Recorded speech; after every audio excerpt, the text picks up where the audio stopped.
Chapter 1590. As soon as Yale's voice fell, the middle-aged man made a signal towards the outside of the palace.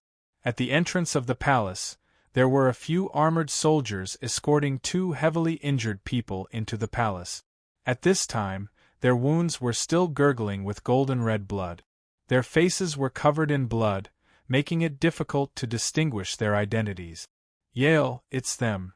The middle-aged man glared at the two and said, "They are the left auxiliary star and the deputy auxiliary star. They were the ones who plotted to let those 1 million people leave, so this subordinate captured them and brought them back." Left auxiliary star, deputy auxiliary star. Yale nodded and said, "No wonder. They actually have golden blood in their bodies. It's a good thing that the first era was destroyed. If we let them continue to develop, perhaps even these Star-Lords will become gods and overtake our great god race." "How is that possible? With Sir Yale here, the god race can only become more and more glorious. Suppressing our god race in such a barbaric land is simply an idiot's ravings," the middle-aged man flattered. Yale had heard this kind of flattery too many times. Yale ignored the middle-aged man's words. In contrast, he was more interested in the two auxiliary stars of the first era. Yale. He was the representative of the new god race forces that had risen in the past 10,000 years. He loved war and was given the divine title of Heavenly Destruction God. He was ranked last among the 4 god kings. His ascension did not directly change the structure of the god race, but it did have a significant impact on the god race. For example, the destruction of the demon race. The god race and the demon race were completely independent of the world and were not bound by the restrictions of the epoch. In the past, although there was friction between the two races, it was only a small-scale collision. The first thing Yale did after ascending to the throne was to completely eradicate his neighbor, making the demon race cease to exist and the demon dynasty's king disappear. The pleasure brought to him by war was like a drug that he could not extricate himself from. After that, he completely eradicated the surrounding small countries or incorporated them into the territory of the Protoss that he ruled. The war goddess was the commander of the countries that he took in during the war.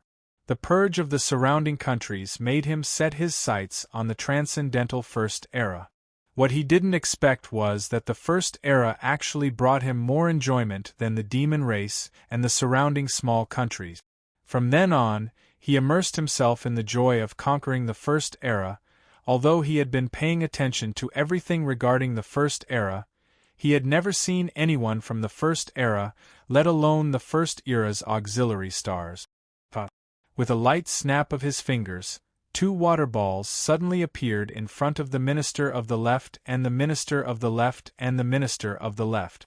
The water balls landed on their faces and washed away the blood on their faces. If Yi Zichen was here, he would definitely be shocked by their appearances. Yin Shang, Han Nan. They were woken up by the cold water and happened to see Yale's curious face. "Allow me to introduce myself. I'm one of the 4 god kings of the god race, Yale." "It's you." As soon as Yin Shang glared, the expert of the god clan behind him fiercely knocked him on the shoulder, forcing him to kneel on the ground. "Behave yourself. The one in front of you is Lord Yale, the god of destruction." "It's you." Yin Shang kept shouting the same thing. His gaze was as if he wanted to eat Yale alive. "You're too disappointing." Inexplicably, Yale was disappointed. The land of the barbarians really is a land of the barbarians. Even the Lord of the Stars and the auxiliary stars are so tyrannical. How could such an era possibly transcend? It's truly incomprehensible. "Screw you," cursed Yin Shang. The master of the Shen clan who was pressing down on Yin Shang punched his abdomen, worsening the wound that was scratched by the beast. Golden red blood dripped down his wound and onto the red carpet. Strangely, the carpet didn't turn red. Instead, it absorbed the blood, making it look even more bewitching. "Barbarian, your vulgarity makes me no longer in the mood to talk to you. However, I'm kind and merciful. I'll give you a chance to live. Tell me, Before Yale could finish speaking, Shang suddenly burst into laughter. His blood-stained teeth were so unruly that it was astonishing. He swung his arm and shoved the expert holding him aside. "Go home and ask your mother." In an instant, Shang's eyes turned completely blood-red. His skin was frighteningly red as well. "Just you wait. The third era will definitely flatten you. I'll be waiting for you down there." "Oh no, he's going to self-destruct!" shouted the middle-aged man in the hall. The other experts rushed in front of Yale. Divine power surged and completely sealed the space around Shang. At this moment, Shang's eyes suddenly flashed with gentleness. "Zhuer, I've come for you." In an instant, the gentleness in his eyes was filled with madness. The divine power in his body became even more violent. Boom! The enormous divine power was completely confined in the space sealed by the expert. The energy produced by this level of self-destruction was astonishing. Even though there were several experts with condensed godheads, the sealed space still cracked due to the explosion. "Oh no, he's also..." At this moment, the experts suddenly realized that Han Nan was also looking at them with a cold smile. It seemed that he was on the verge of self-destruction. The experts had no time to seal the space around him. They saw Yale extend his hand and tap the area a few times. A vacuum space was immediately cut out. Another self-destruction. The two auxiliary stars of the first era chose to self-destruct in a few breaths of time after waking up. Energy constantly leaked out of the sealed vacuum space. Yale focused his gaze and grasped the space. He completely squeezed the divine power inside, forming a silver crystal that fell to the ground. The middle-aged man wanted to go up and check on Yale to see if he was injured. However, the moment he walked over, Yale kicked him away. "Lord Yale, why didn't you seal their panaceas before they came?" "Why?" This was Yale's first contact with the people of the First Era. He still had many things he wanted to know, but now he knew nothing. He was very angry. He was so angry that he wanted to kill this incompetent guy to vent his anger. "Lord, answer me." Yale's gaze was completely cold. The middle-aged man knelt on the ground and trembled. "I didn't expect." Yale suddenly laughed. He slapped down with his palm. Blood immediately flowed out of the middle-aged man's 7 orifices. He lay on the ground with his neck crooked. "You didn't expect this king to kill you, did you?" The rest of the people in the hall kept quiet out of fear. The middle-aged man who died had followed Yale for thousands of years. He killed him just like that. Everyone in the hall, whether it was the experts or the maids, knelt down.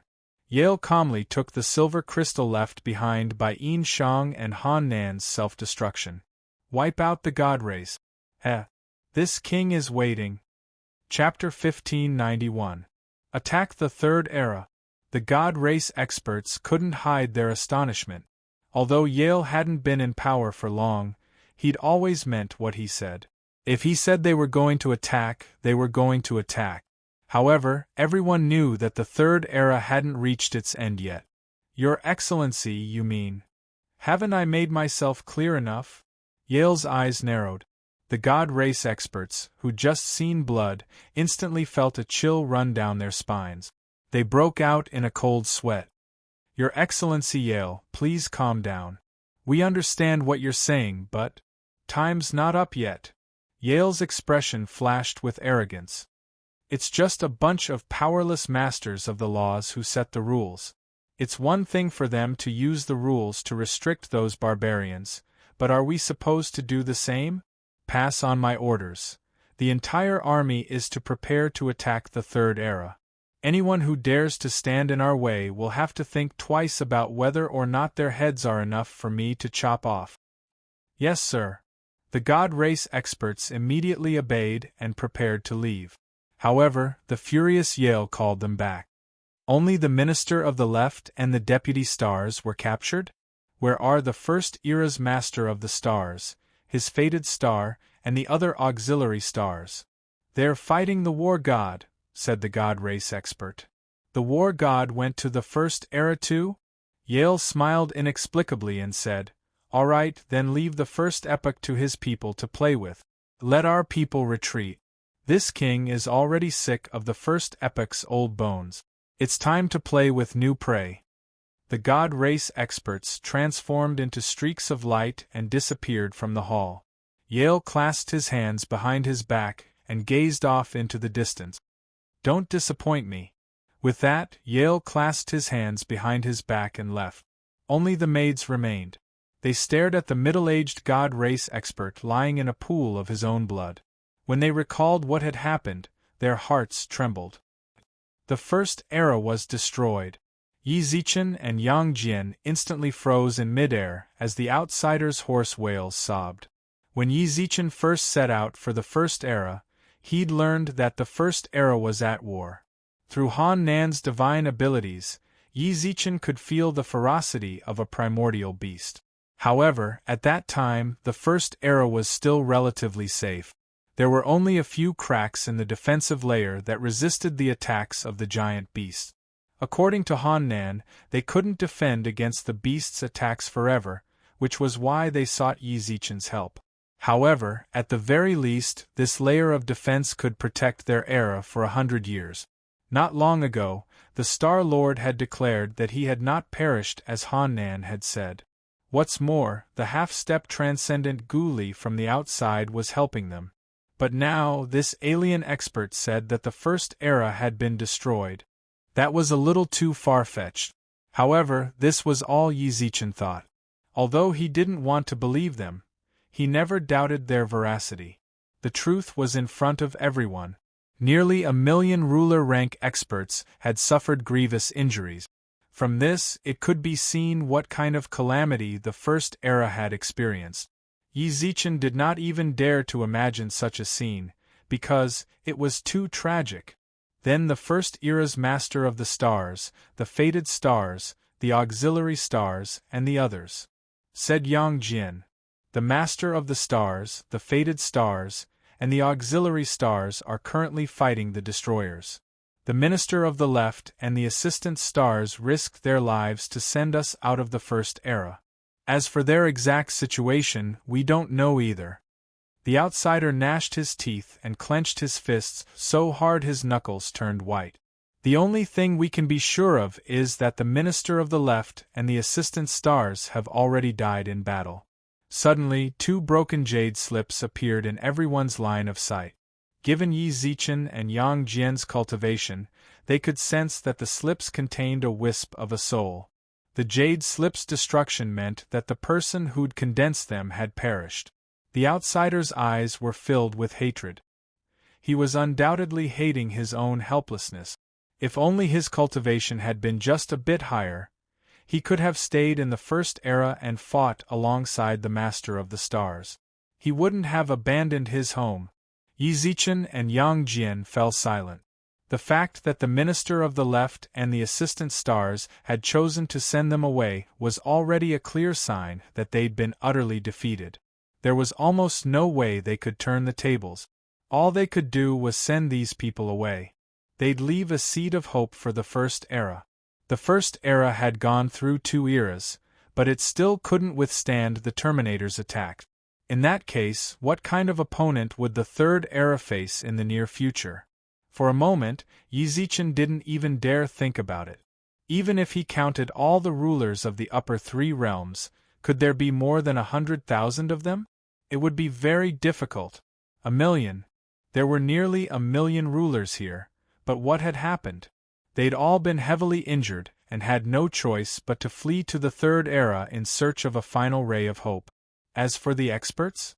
The Divine Mountain's emperors were indeed powerful, but compared to the first era's master of the stars and Gu, could they really compare?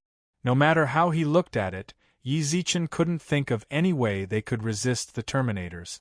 Why hadn't Yi Zichen said he'd send reinforcements after learning the first era had been destroyed? How could they? Given the third era's meager strength, how could they possibly save the first era from disaster? Right now, they couldn't even protect themselves.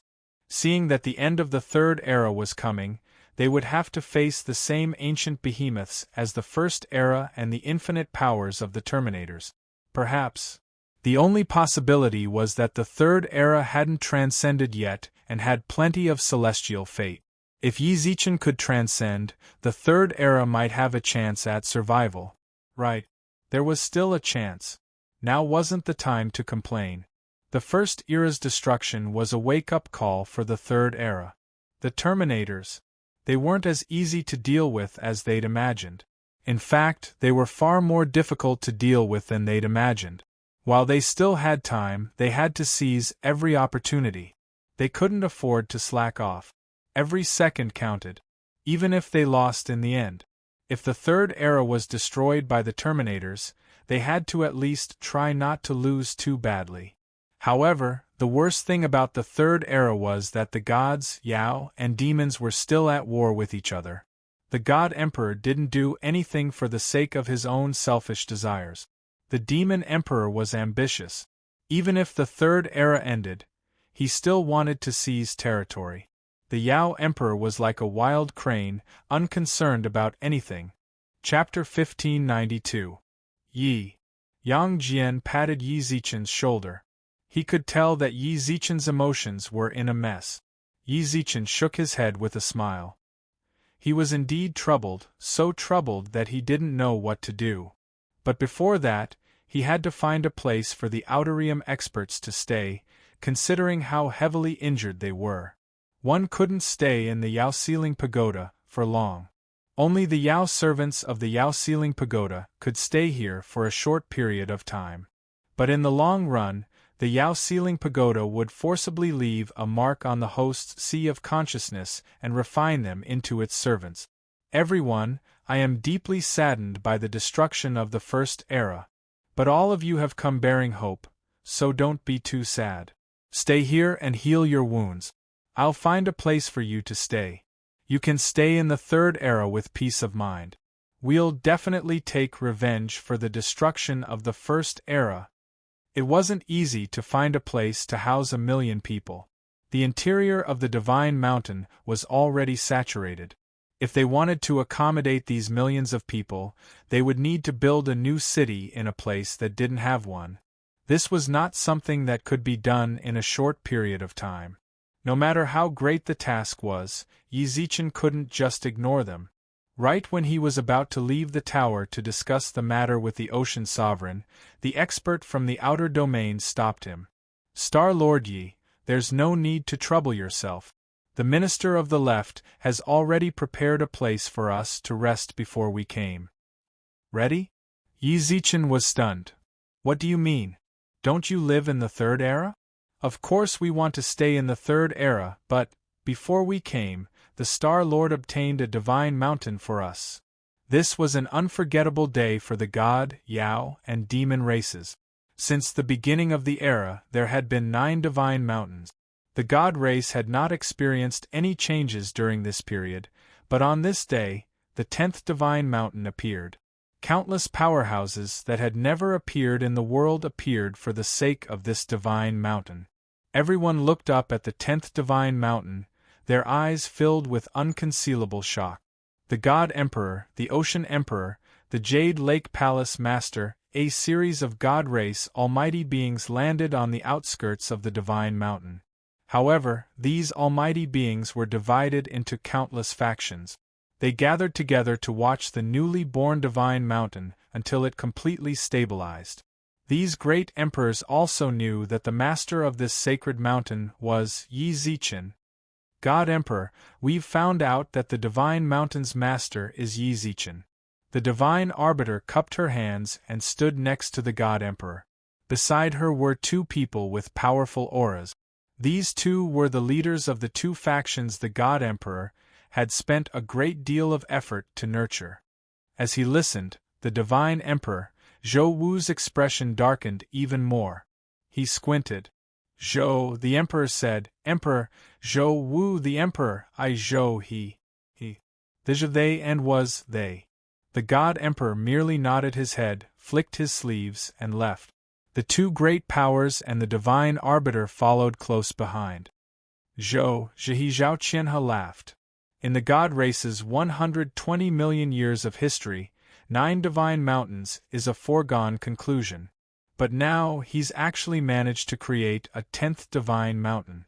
Zhou, just now that Zhou, just that he, Zhou, exclamation point. There's something wrong with his head. What does the divine mountains have to do with him? Snorted the Bai and great emperor, who already disliked Zhou Wu. He had his. Zhou, has his position ever stabilized? Empress Su Qinyan smirked. Hasn't he been under threat all this time? The way I see it, he's furious because Yi Zichen's divine mountain is even larger than his own. As the God Emperor, he feels humiliated. That's possible. Emperor Chao Feng nodded. A 10th divine mountain. I don't even dare think about it. As the crowd slandered Zhou Wu, the hermit emperor sighed and shook his head. What a magnificent sight. Do you think there's a chance another divine mountain will appear in the future? Su Mei hid herself in the clouds. As she watched the mountain, even larger and more majestic than the central divine mountain, her lips curved into a smile. She couldn't help but recall Yi Zichen's shocking words. At the time, even she found his thoughts too shocking. An additional divine mountain. How was that possible? Even after witnessing Yi Zichen's adventures, she'd never imagined a 10th divine mountain would appear. She really hadn't expected him to do it. Regardless of the mountain's origins, a 10th divine mountain had indeed appeared in the God realm. It stood in the northern part of the northern divine mountain. It felt a little isolated, but at the same time, it was like a crane among a flock of chickens. As expected of the man I've fallen for. Su Mei covered her mouth and smiled. Her smile was as beautiful as a flower, so beautiful that even the clouds around her seemed to disperse. Unfortunately, but no one was around to witness her beautiful smile. My lord. At that moment, an old man suddenly appeared by Su Mei's side. The Empress wishes for you to return. The Fox clan's god of life and ice breath's inheritors have already appeared. What's the point of me going back? Su Mei rolled her eyes. Tell the Empress that I'm busy and won't be returning. As she spoke, Su Mei continued to smile at the divine mountain. It was as if she could peer through the clouds and see the man of her dreams. Her eyes brimmed with tenderness and sweetness. The old man didn't say anything to disturb her. After a while, Su Mei stretched lazily and smiled. Is Zhou Wu still trying to recruit Astral Lords? Yes. Even though we've stopped quite a few, there are still quite a few Astral Lords who've fallen under Zhou Wu's command. At the end of the day, Zhou Wu is the God Emperor. Being able to work for the God Emperor is already a huge temptation. My lord, we're acting without a good reason. If we use force, who knows? The old man smiled bitterly. The title of the God Emperor is really useful, Su Mei said with a smile. I really want to take that title and play around with it. My lord, if you want, I'll give it to you even if I have to die. I'm just saying. Su Mei hurriedly waved her hands and laughed. Even if you gave me the title of God Emperor for free, I wouldn't want it. I can only say that those who have fallen under the God Emperor are stupid. When they die, they'll know just how stupid they are. My lord, you're right. Oh, right. Find some time to contact my good-for-nothing older brother. The God race is about to attack. We can't let him die in the chaos. I'll go. Oh, that's right. Even if you go, you won't be able to persuade him. Su Mei sighed and pursed her lips. Then, she looked at the divine mountain below reluctantly. Little big brother, once I've settled everything, I'll definitely stick to you every day. We'll be together forever. Bye-bye. Chapter 1593. The 10th Divine Mountain. Yi Zichen stood in the air and looked down at the mountain. Even now, he still couldn't believe that the 10th Divine Mountain had just appeared in front of him. According to the outsider expert, this mountain was a place the First Era's Master of the Stars had arranged for them to live in. It was also his way of returning the favor and gifting Yi Zichen, the Third Era's Yi Zichen. To tell the truth, this gift was a bit excessive. It also allowed Yi Zichen to see just how powerful the First Era's Master of the Stars was. He also learned that even with such divine abilities, the First Era's Master of the Stars hadn't been able to stop the end of an era. It was obvious just how powerful the Era Terminator was. Yi, from now on, this divine mountain belongs to us, said Yang Jian as he soared into the sky. Yang Jian sighed and flew over. The great sage and Pu Jingwan flew over as well. They stood together, staring down at the divine mountain. This divine mountain was a bit larger than the central divine mountain, but there were millions of outsider experts, making it seem especially deserted. Star Lord Yi, we've taken care of everything. The outsider expert hurried over. Although this divine mountain had just been born in the Third Era, it was actually one of the First Era's divine mountains. There were cities and residences on the divine mountain. The outsider experts could easily find a place to rest and recuperate in peace. You've worked hard. May I know your name? Yi Zichen cupped his hands respectfully. My name is Lang Qinghai. I was once the 9th elder under the First Era's Master of the Stars. Brother Lang. Yi Zichen and the others nodded at him. Brother Lang, your injuries. It's no problem. Lang Qinghai smiled indifferently. In truth, his injuries were far more serious than the others, but as their commander, he had a few things he needed to explain to Yi Zichen. As such, he could only rely on his own strength to endure his injuries. He hadn't gone to treat them. These minor injuries are nothing. What's important is that my group of brothers are all heavily injured, and it will be very difficult for them to recover with just pills. I'll have to trouble Star Lord Yi to find more doctors for us. There are too many of them with injuries that cannot be delayed.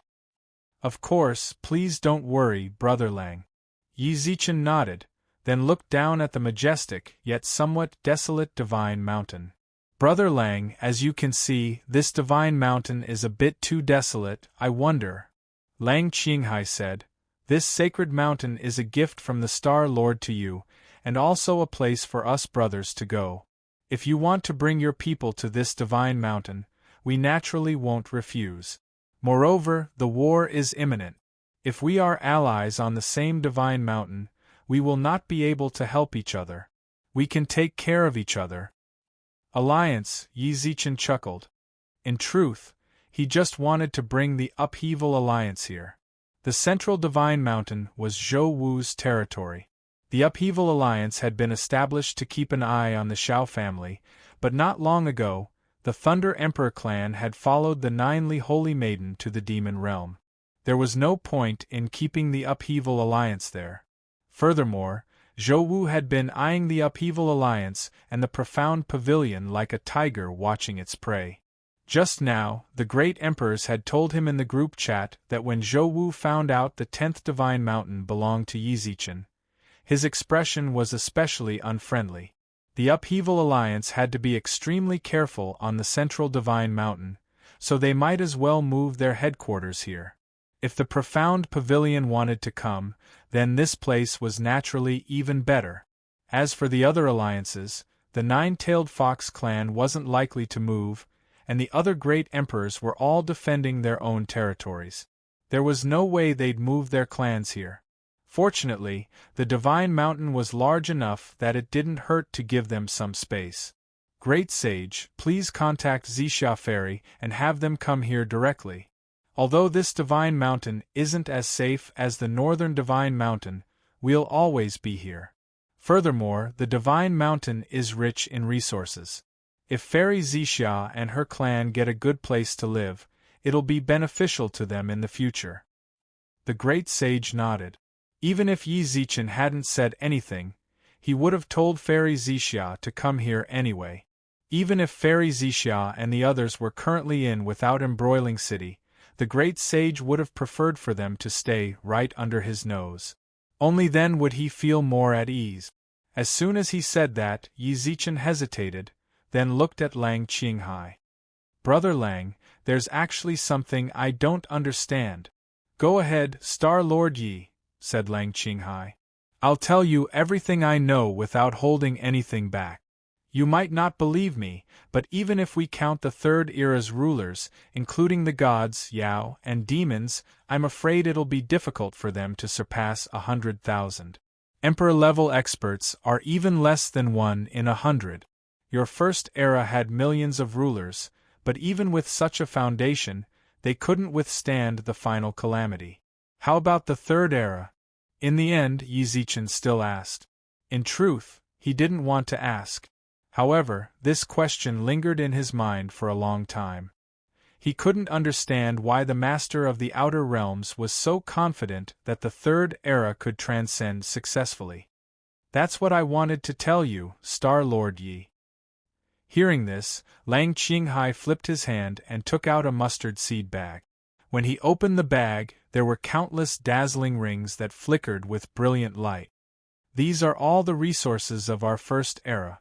There are a total of 6,000 space rings with the largest space. Wow! The money grubber Pu Jingwan's eyes lit up, and she began to pinch her fingers together. She couldn't help but mutter to herself, as if calculating the value of these resources.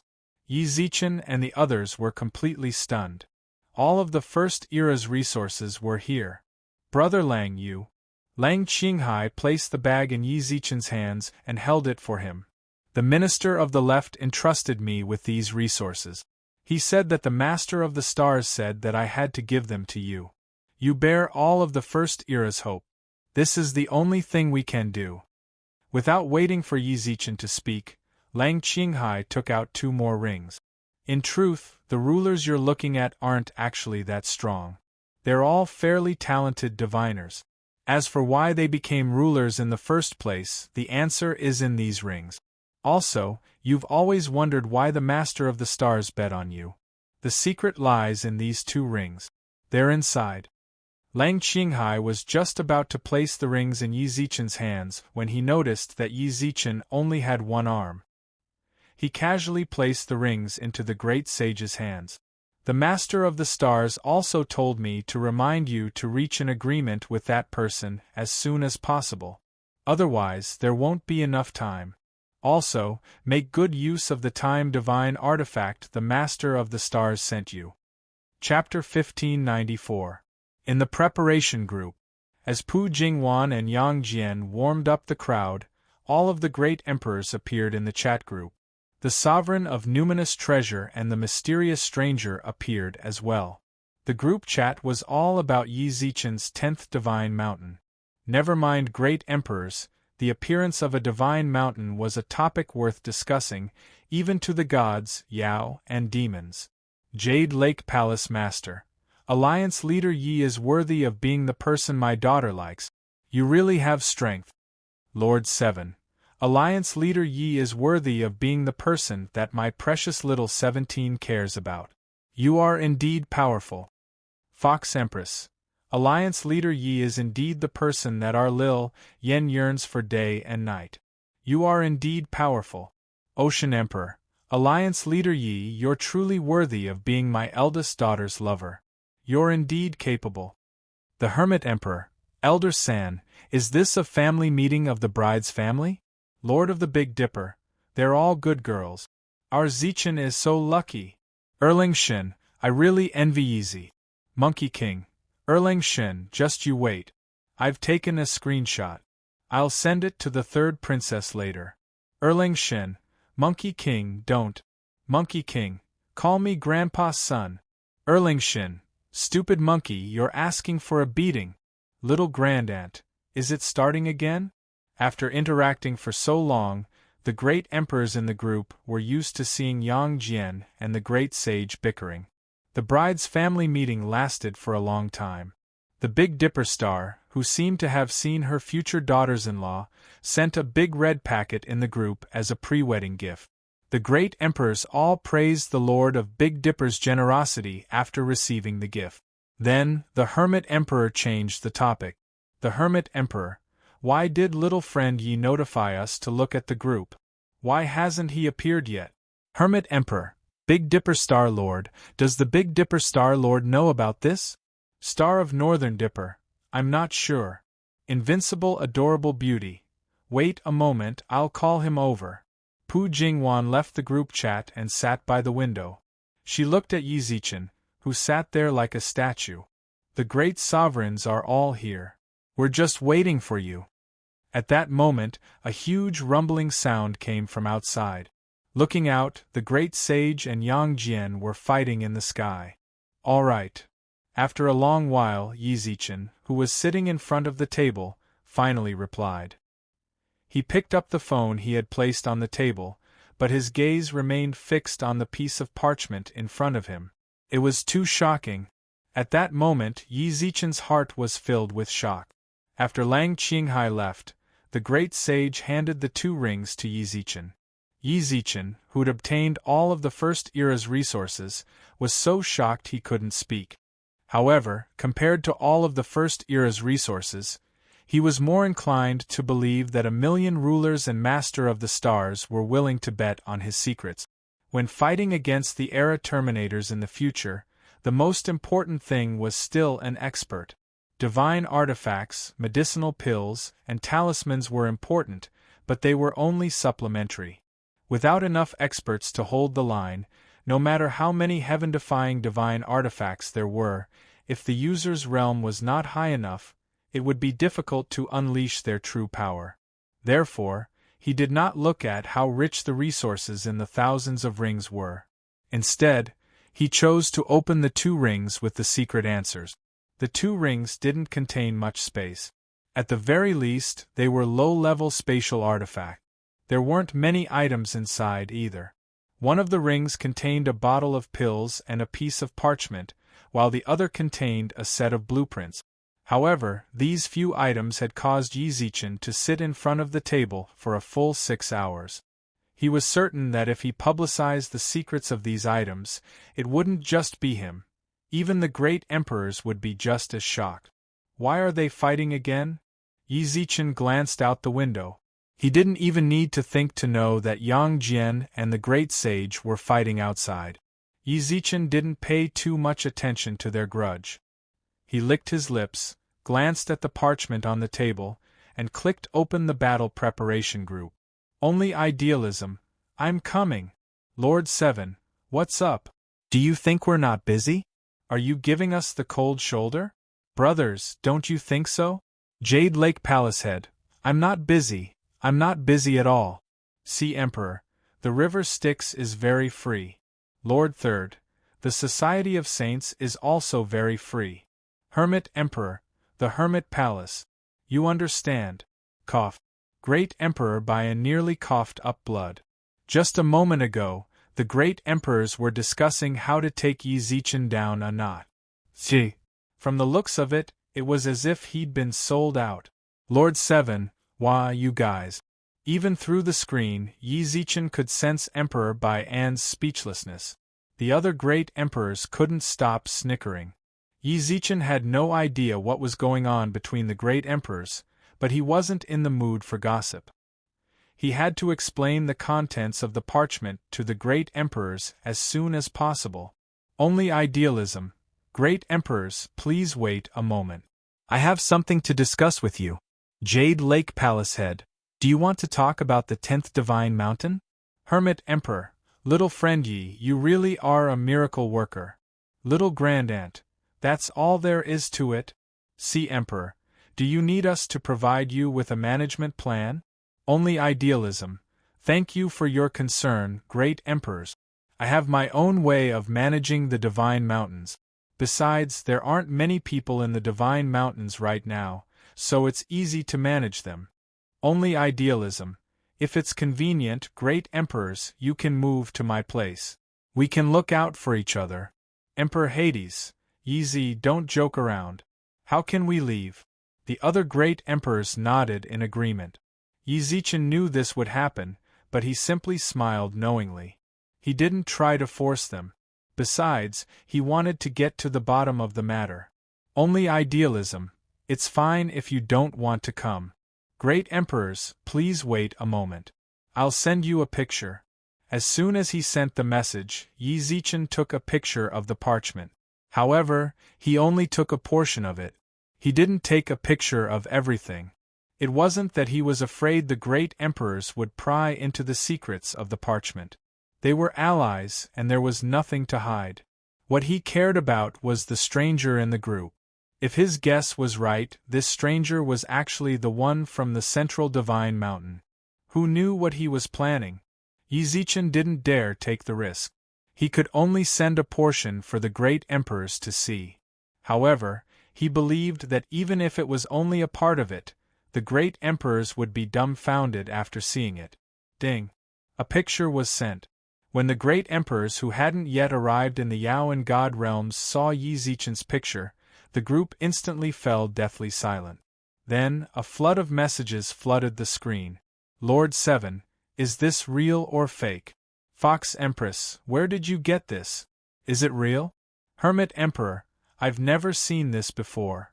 Lord 3rd, it's amazing. Little Grand Aunt, my heavens! Emperor Hades, this is too terrifying. Chapter 1595. Life. The emerald green light fell from the void like a spring rain, and everything in the world became even more vibrant the moment the light fell on them. Even though the outsiders ate pills and had the Hermit Palace's doctors treat their wounds, they didn't get much better. However, as the spring rain bathed them, their wounds began to heal. This is a miracle! Lang Qinghai stared blankly at the wound on his chest. As the spring rain bathed his body, he could clearly sense his cells brimming with vitality, as if they'd been reborn. He'd been using divine power to heal his wounds this entire time, but now he was completely relaxed and basking in the vigorous life force within him. Above the divine mountains, the Hermit Emperor, Ocean Emperor, and Xianji, who'd stayed behind as guests on Yizichen's divine mountain, were astonished. They'd long since known that life's godhead's power was monstrous, but seeing it with their own eyes was a different kind of shock. Life's godhead really is beyond our reach, said the Hermit Emperor. In terms of medical expertise, the Hermit Emperor was a saint. However, in the face of such large-scale injuries, no matter how experienced he didn't have the strength to do anything. Yet the life god could heal everyone, and the effects were so obvious. No wonder the nine-tailed fox clan could subdue all Yao in the ancient times. Just this alone was enough to show them disdain. In a bit, I'll have to tell Qinyan that we have to protect the girl who condensed the life god's godhead, said Xianji after a while. Yizichen told us that someone was behind the Terminator's attack, and that the aura-breaking beasts are being controlled by some unknown race. In that case, they'll definitely know what's going on here. The life god's godhead is a weapon of war. As they advance, they'll definitely make trouble for this girl. The Hermit Emperor and Ocean Emperor nodded in agreement.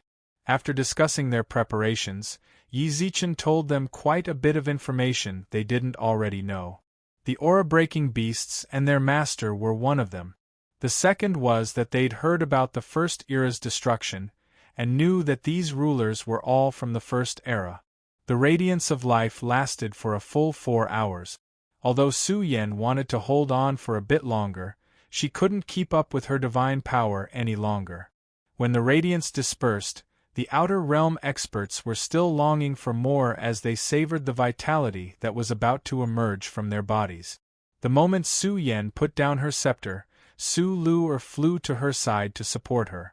I told you to stop a long time ago. Why are you trying so hard? You've only condensed your divine deity for a short period of time, yet you're already using your life force on such a large scale. Be careful not to harm your origin. They're all heroes who will stand at the front lines against the Terminus in the future. I'm just treating their wounds. What's so special about that? Su Yan smiled warmly, but her pale face made others feel pity for her. Su Yan, you've worked hard. At that moment, Yizichen arrived in front of her. Su Lu'er's gaze instantly turned unfriendly. Yizichen could sense it, but he could only smile wryly. It's all thanks to you. Otherwise, I wouldn't know what to do. In response, Su Yan only smiled. She had exhausted too much of her godhead's power, so even speaking was a strenuous task for her. Of course, that didn't exclude the fact that she didn't want to talk to Yi Zichen in the first place. When he got no response, Yi Zichen awkwardly rubbed his nose. When Su Luer saw this, she waved her hand as if she were swatting a fly. Hurry up and go about your business. I'll take care of Lil, sis. Don't show up in front of us unless you have something important to do. Just looking at you makes me mad. All right. Yi Zichen rubbed his nose angrily again, then prepared to leave. Su Yen instinctively looked at him. Sensing her gaze, Yi Zichen turned his head, only to see that Su Yen had already turned away. All right, she's already gone, so stop pretending. Yi Zichen had long since landed around the outsider experts and was distributing pills. When he saw that Su Yen still hadn't turned her head, he couldn't help but speak up. I understand now. You're putting in so much effort for him, aren't you? You do know that these people are actually loyal to him, right? Su Yen was about to retort, but Su Luer reached out and stopped her. Don't bother explaining. I'm not an idiot and you're no slouch. Forget me, even if your big sister Zhu were here, she'd be able to tell what you're thinking. You say that you don't want to talk to him, but your heart has already betrayed you. Only that idiot naively thought that you were mad at him. Of course I'm mad at him, Su Yen said. Fine, I won't interfere in your affairs. The two of you have been doomed since your first life, and now it's still the same. Su Luer shook her head helplessly, then used her divine power to hold Su Yen back. Come back with me. You've used up too much energy. I won't even allow you to heal these guys for a while. Yes. He's already gone. Stop pretending. Yi Zichen was on the ground distributing pills to the outsider experts. Suddenly, he heard a low, vigorous voice. He turned around and saw old Lord Taishang of the Heavenly Palace standing beside him. Yi Zichen cupped his hands in greeting. Old Lord. Yi Zichen had specifically asked the Jade Lake Palace Master to find old Lord Taishang from the northwest Divine Mountains. The contents of the parchment were actually a pill recipe. Yi Zichen didn't know any pill refiners on the Divine Mountains. The only person he could think of was old Lord Taishang, who'd ascended from the Heavenly Palace. Although old Lord Taishang and Yi Zichen had gotten into quite a few fights at first, when he found out that Yi Zichen was looking for him, he didn't hesitate to rush to the 10th Divine Mountain to help. That girl is your sweetheart, isn't she? I feel like I have some recollection of her. The Moon Elder told me about your marriage, and you seem to have the deepest connection to her, laughed old Lord Taishang. You could say that. Yi Zichen smiled bitterly. As someone who's been through it, I'll tell you this. I don't know what happened between the two of you, but judging by the way she looked at you, I can tell that you're in her heart. Don't blame yourself too much. You'll definitely end up together. That's right, that old geezer, the Moon Elder, said that. Old Lord Taishang comforted him. Let fate take its course. Yi Zichen didn't say anything else. Given the current situation, I can't afford to get carried away. Besides, our misunderstanding. Forget it. Old Lord, you've seen the parchment, right? What do you think? Are you confident enough to refine it? Chapter 1596. Old Lord Taishang's expression was indescribably arrogant. Although he was just bragging, Yi Zichen wholeheartedly trusted his skill in pill refining. If he said he could refine it, Yi Zichen believed him. I need to refine this pill in large quantities. You should have seen it when you arrived. Almost all the alchemists in our Grand Alliance are here. I wonder if you can give them a chance to refine the pill. This. Old Lord Taishang's previously smug expression darkened, and he hesitated. Divine-grade pill refiners are proficient at refining pills. So long as I give them the recipe, they should be able to gain some enlightenment. If they don't understand something, I'll explain it to them. However, I'm afraid it'll be difficult to refine anything below divine grade. Don't underestimate this pill's refinement. Its ingredients are extremely expensive, but the refinement process is extremely complicated. However, the refining method is especially complicated. Without the experience of an experienced Taoist, It would be very difficult to control this pill. There were quite a few divine grade and above pill refiners on the divine mountains. In truth, Yi Zichen knew a thing or two about pill refining. Otherwise, he wouldn't have been called Grandmaster Yi in the lower lands. He knew full well how difficult it was. At the very least, given his current level of skill, it would be difficult to comprehend its true essence. Yi Zichen had thought that 30% of the divine-grade pill refiners would be able to refine the pill. If old Lord Taishang could get all the pill refiners above the divine grade to learn how to refine the pill, then it was already far beyond his expectations. That's enough. Yi Zichen's eyes flashed, then he said, I'll have to trouble you to start refining now. I've already sent people to divide up the pill refining area within the Divine Mountains, and I've already prepared the furnaces and ingredients. I knew this would be a tough job. Kid, you really don't disappoint me, laughed old Lord Taishang. You're right. The end of the era is imminent. We don't have much time left, said Yi Zichen. That's true. The end of the era concerns all of us. Never mind, let these old bones of mine shine one last time. Old Lord Taishang's eyes narrowed. Then I'm off. Don't go to my place for the time being. Tell Hairy Monkey and Three-Eyed to behave. Refining pills requires absolute silence. I'll do my best to provide you with as many pills as I can. Sorry to trouble you. Yi Zichen respectfully sent old Lord Taishang off, then handed over the task of distributing pills to the outsiders to the Upheaval Alliance members.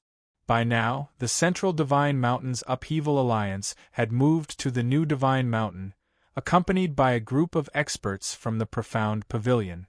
During the retreat, there was actually a small incident. Just as the Upheaval Alliance and the Profound Pavilion were preparing to leave Heavenly God City, they were ambushed by a group of unknown people. However, along the way, an expert skilled in the great Tao of space came to their aid and safely escorted them out of the Central Divine Mountain. When Xiao Yumei and Hubatzi told them about this, they couldn't help but fall into deep thought. Those people of unknown origins who tried to kill him were probably from just a few forces. But to be able to act so brazenly under the God Emperor's nose in Heavenly God City without being checked by the people of the God Emperor's estate, this could only be possible with the God Emperor's permission. It was obvious that Zhou Wu had already decided to shed all pretense of cordiality. It was that expert who was proficient in the Tao of space. Yi Zichen and the other great emperors didn't say it out loud, but deep down they all had their own guesses. Hermit Emperor, Ocean Emperor, Anti. Yi Zichen stepped through the air and landed in front of the great emperors. They nodded at him, then the Ocean Emperor said, Have you taken care of everything? Probably, but for the time being, I'll have to trouble you to find a divine-grade pill refiner or higher. Old Lord Taishang already told me that he's confident in getting a divine-grade pill refiner or higher to refine the pills on the parchment. The more divine-grade pill refiners we have, the more pills we can refine, and the better it'll be for us, said Yi Zichen. No problem. The great emperors nodded. Yi Zichen continued, How are the geniuses of the Divine Mountains coming along? In truth, Yi Zichen was referring to the time divine artifact the outsiders had given him.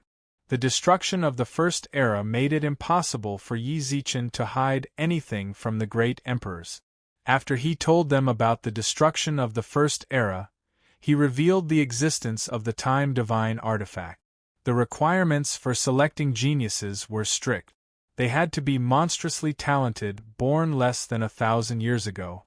This was the result of Yi Zichen's discussion with the great emperors. The time divine artifact was precious, and its interior space was limited. They couldn't just let everyone in. Those who'd been born too long ago had long since lost too much of their talent. If they still couldn't break through to ruler after tens of thousands of years, even if they cultivated for another 10,000 years, they'd find it difficult to achieve any substantial results.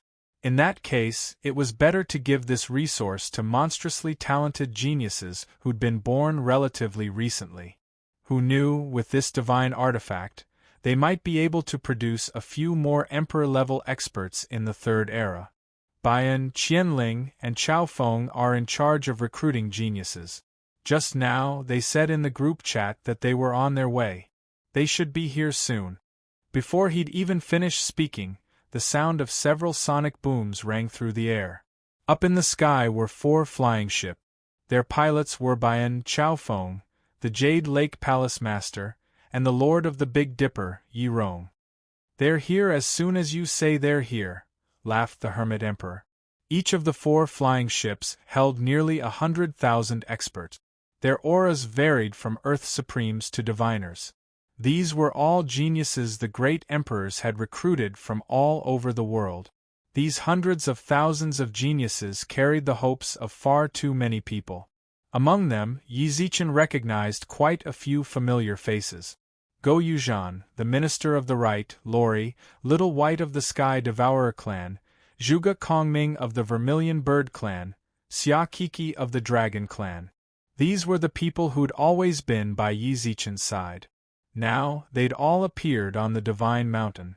From this, it was clear that, while the great emperors were searching for geniuses, the Yao, dragons, vermilion birds, and other races on good terms with the Fox clan had also been included in the alliance. However, the ones most worthy of Yi Zichen's and the Ocean Emperor's attention were the ones with the auras of rulers. They'd become rulers less than 1,000 years old. Anyone would want to take a second look at them. Yi Zichen looked in the direction of the ruler's auras and saw the 17th Highness of the Four Directions Palace, Lu Jing, and the 12th Highness, Cui 12, were all there. Among them was a white-robed, cold-faced young man who stood proudly at the front of the boat. He didn't look familiar at all. Beside him was a rather pleasant-looking young man with a pair of mischievous eyes. She seemed curious about everything, and she held a doll in her hands. Chapter 1597. Emperor-level rulers. At the very least, they needed to have perfected their Tao and condensed a Tao heart.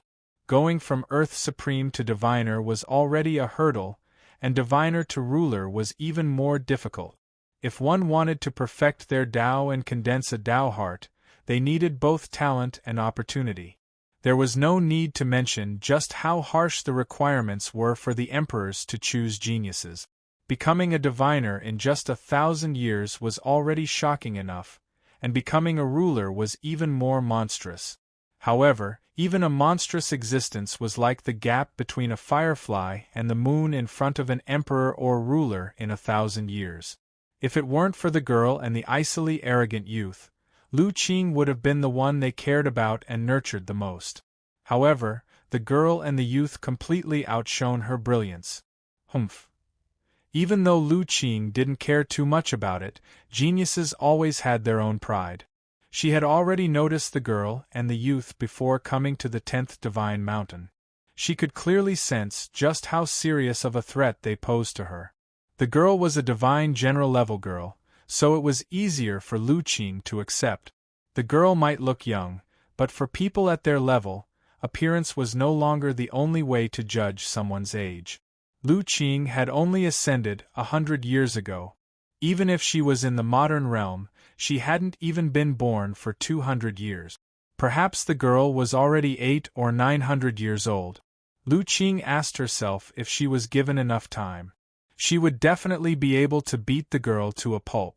However, even Lu Qing couldn't bring herself to care about the emperor-level youth at all. The few of them were sitting on 2 separate flying boats. Even so, when she first saw the young man, she could feel the young man's indomitable spirit. Even though Lu Qing's cultivation was slightly lower than his, she could guess that the Tao he had comprehended must be extremely domineering. Why is it them? He's here too? The Ocean Emperor and Xian Ji exclaimed at almost the same time. Lu Qing could clearly hear the 2 emperors' exclamations as well. She knew that the exclamations weren't directed at her, but at the girl and the youth. Although she didn't express her displeasure, Cui 12 could clearly sense the change in the aura of the 17th Highness, who was spoiled by the Bian Emperor and also came from the modern realm like a younger sister. Cui 12 couldn't help but shake his head with a wry smile. He was one of the few rulers among this group of prodigies. Logically speaking, he had ascended less than 1,000 years ago. Breaking through to the sovereign realm was something to be proud of. However, he knew very well that his existence could not be compared to those truly monstrous talents on the flying boat. Yi Zichen naturally sensed the two great emperors' astonishment, but before he could ask, the 4 flying ships landed on the ground. Smoke and dust flew everywhere. The few people on the ground subconsciously used their divine power to block the flying dust outside. Not long after, the few great emperors on the flying ship arrived in front of everyone. "You guys sure took your time." The ocean sovereign smiled. "Heh, I told you to say that.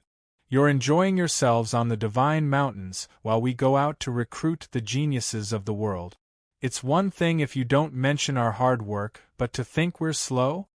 Great Emperor Bian laughed. Then, he turned around and waved at Lu Qing. Lu Jing, who was standing on the flying vessel, walked over when she saw this. Chui 12 walked over as well. "I'm sure you all know that little 17th Lu Qing is the youngest princess of the 4 Directions Palace. It's been about 200 years since I brought her here." Great Emperor Bian introduced her. "Less than 200 years," said Lu Qing.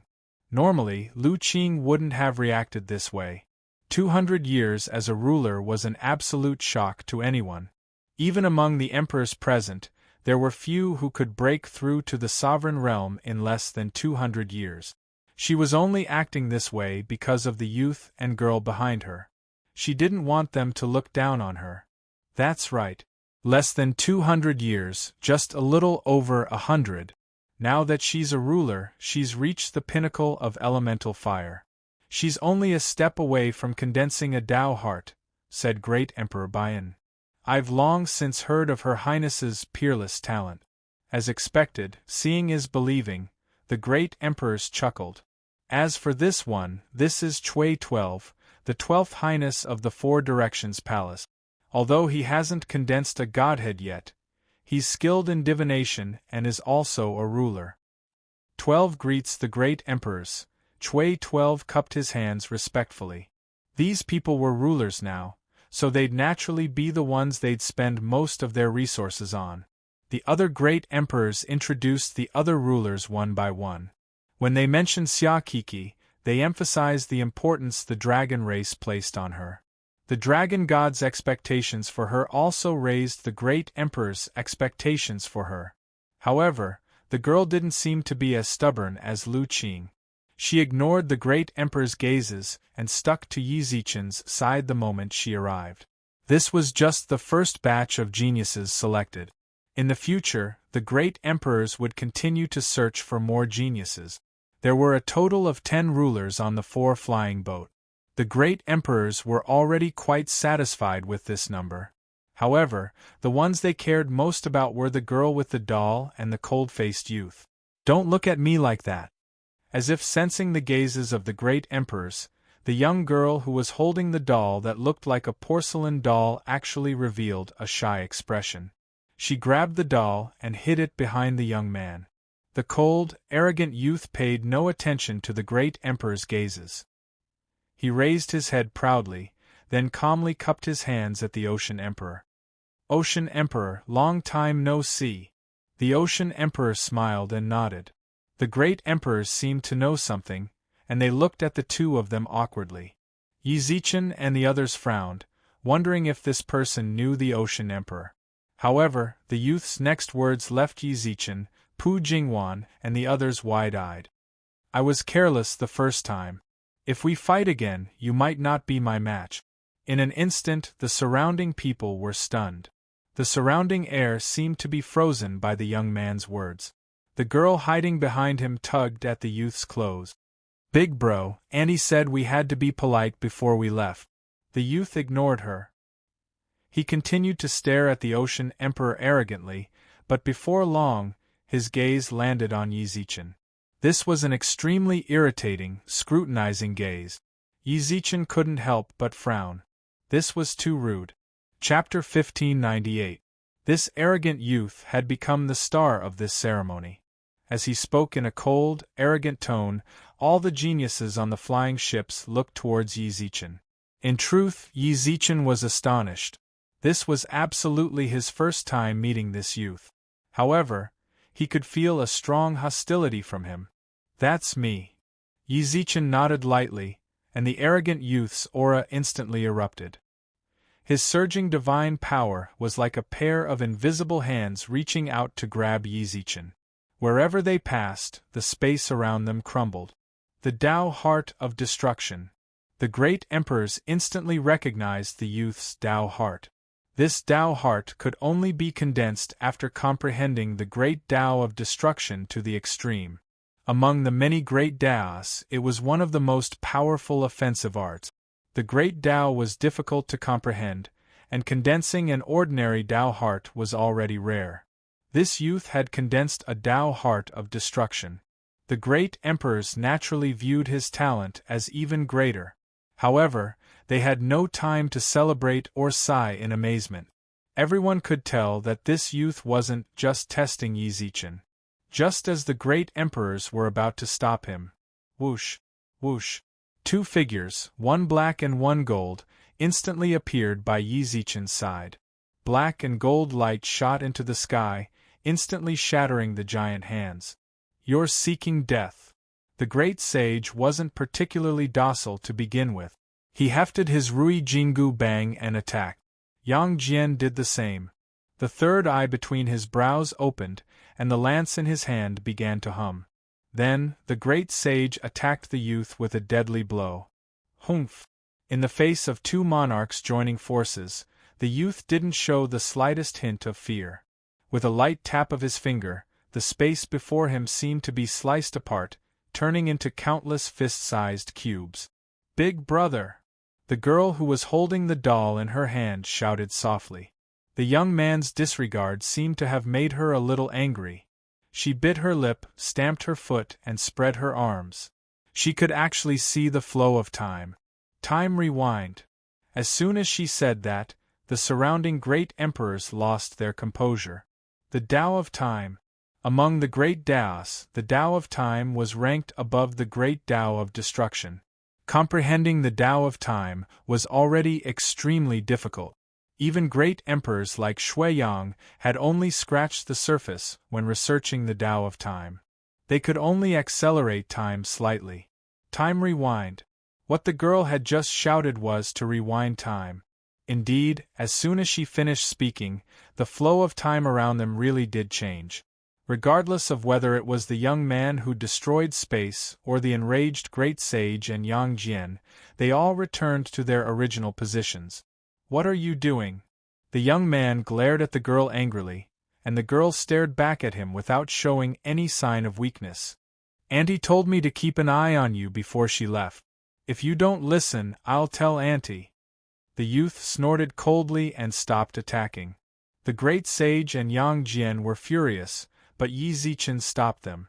However, in the youth's eyes, his actions didn't win him the slightest bit of favor. Instead, he mocked him. "Yi Zichen, seeing is believing.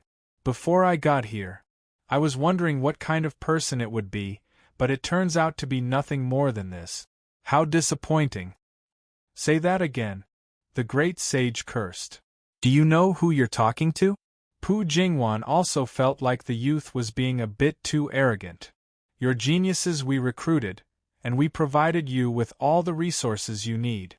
As soon as you arrived, you disrespected the Ocean Emperor, and now you're slandering Yi Zichen. How rude. Hurry up and tell him to scram." The youth furrowed his brows. "What? You want to fight me?" Pu Jingwan wasn't going to let him have his way. When she saw his expression change, she attacked first, blotting out the sky with her divine power. "Don't think you're better than others just because you're a genius. In my eyes, you're nothing but trash." The auxiliary stars of the outer realm had appraised Pu Jingwan as the strongest bounty hunter. Ever since she'd followed Yi Zichen to the Divine Mountains, she'd acted as if she were just playing around. She'd never used her full strength. But just now, anyone with a discerning eye could tell that she'd condensed at least 3 Tao hearts. The unruly youth's aura made it hard for him to breathe. Zhuge Kongming and the others, who were already on good terms with Yi Zichen, glared at the youth. Xia Kiki frowned and snorted. You think you're worthy of slandering my big brother Zichen? Yeah, right? Why don't you take a good look in the mirror and see what you're made of? Snorted Little White. Bad guy. Lori wrinkled her nose and glared at her. In her eyes, Yi Zichen had given her candy, so he was a good person. Anyone who spoke ill of him was naturally a bad guy. I won't allow you to talk about my big brother like that. When the girl who'd stopped the youth from attacking saw him being scolded, she put her hands on her waist and shouted at the others. Ignore them. The youth ignored her mockery.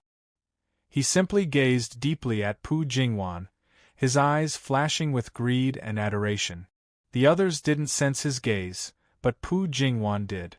Perhaps because she was startled by his adoring gaze, she hurriedly retracted her aura and averted her gaze. However, the youth continued to glare at her.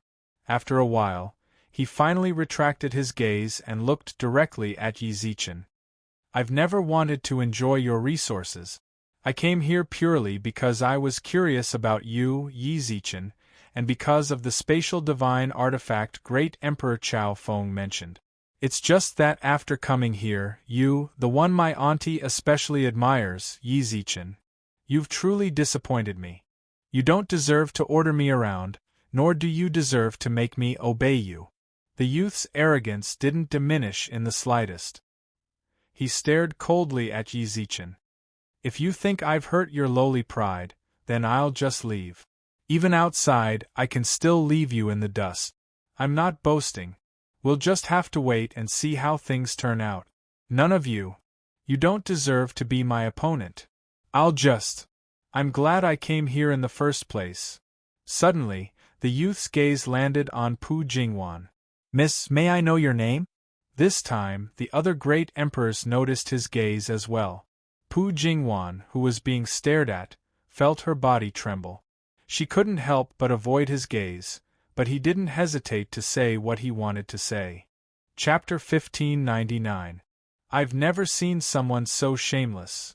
Pu Jingwan watched the arrogant youth leave with Xiao Yumei and couldn't help but curse. From the moment he'd looked at her, she'd already guessed this was a possibility. She just hadn't expected him to say it so brazenly. As for why he'd left with Xiao Yumei, he'd naturally stayed behind. No matter how unruly he was, his words were repulsive. His talent and strength were something that no one could underestimate.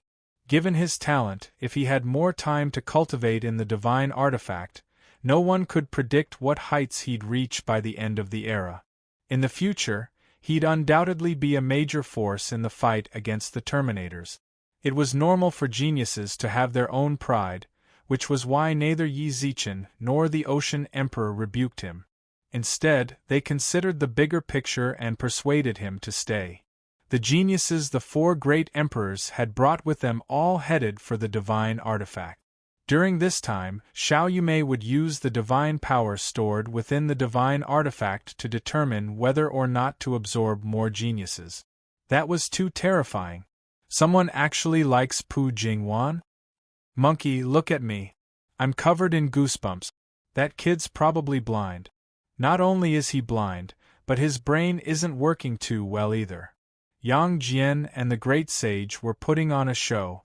Yi Zichen looked back in bewilderment and saw Pu Jingwan glaring at them, her eyes spitting fire. Can you say that again?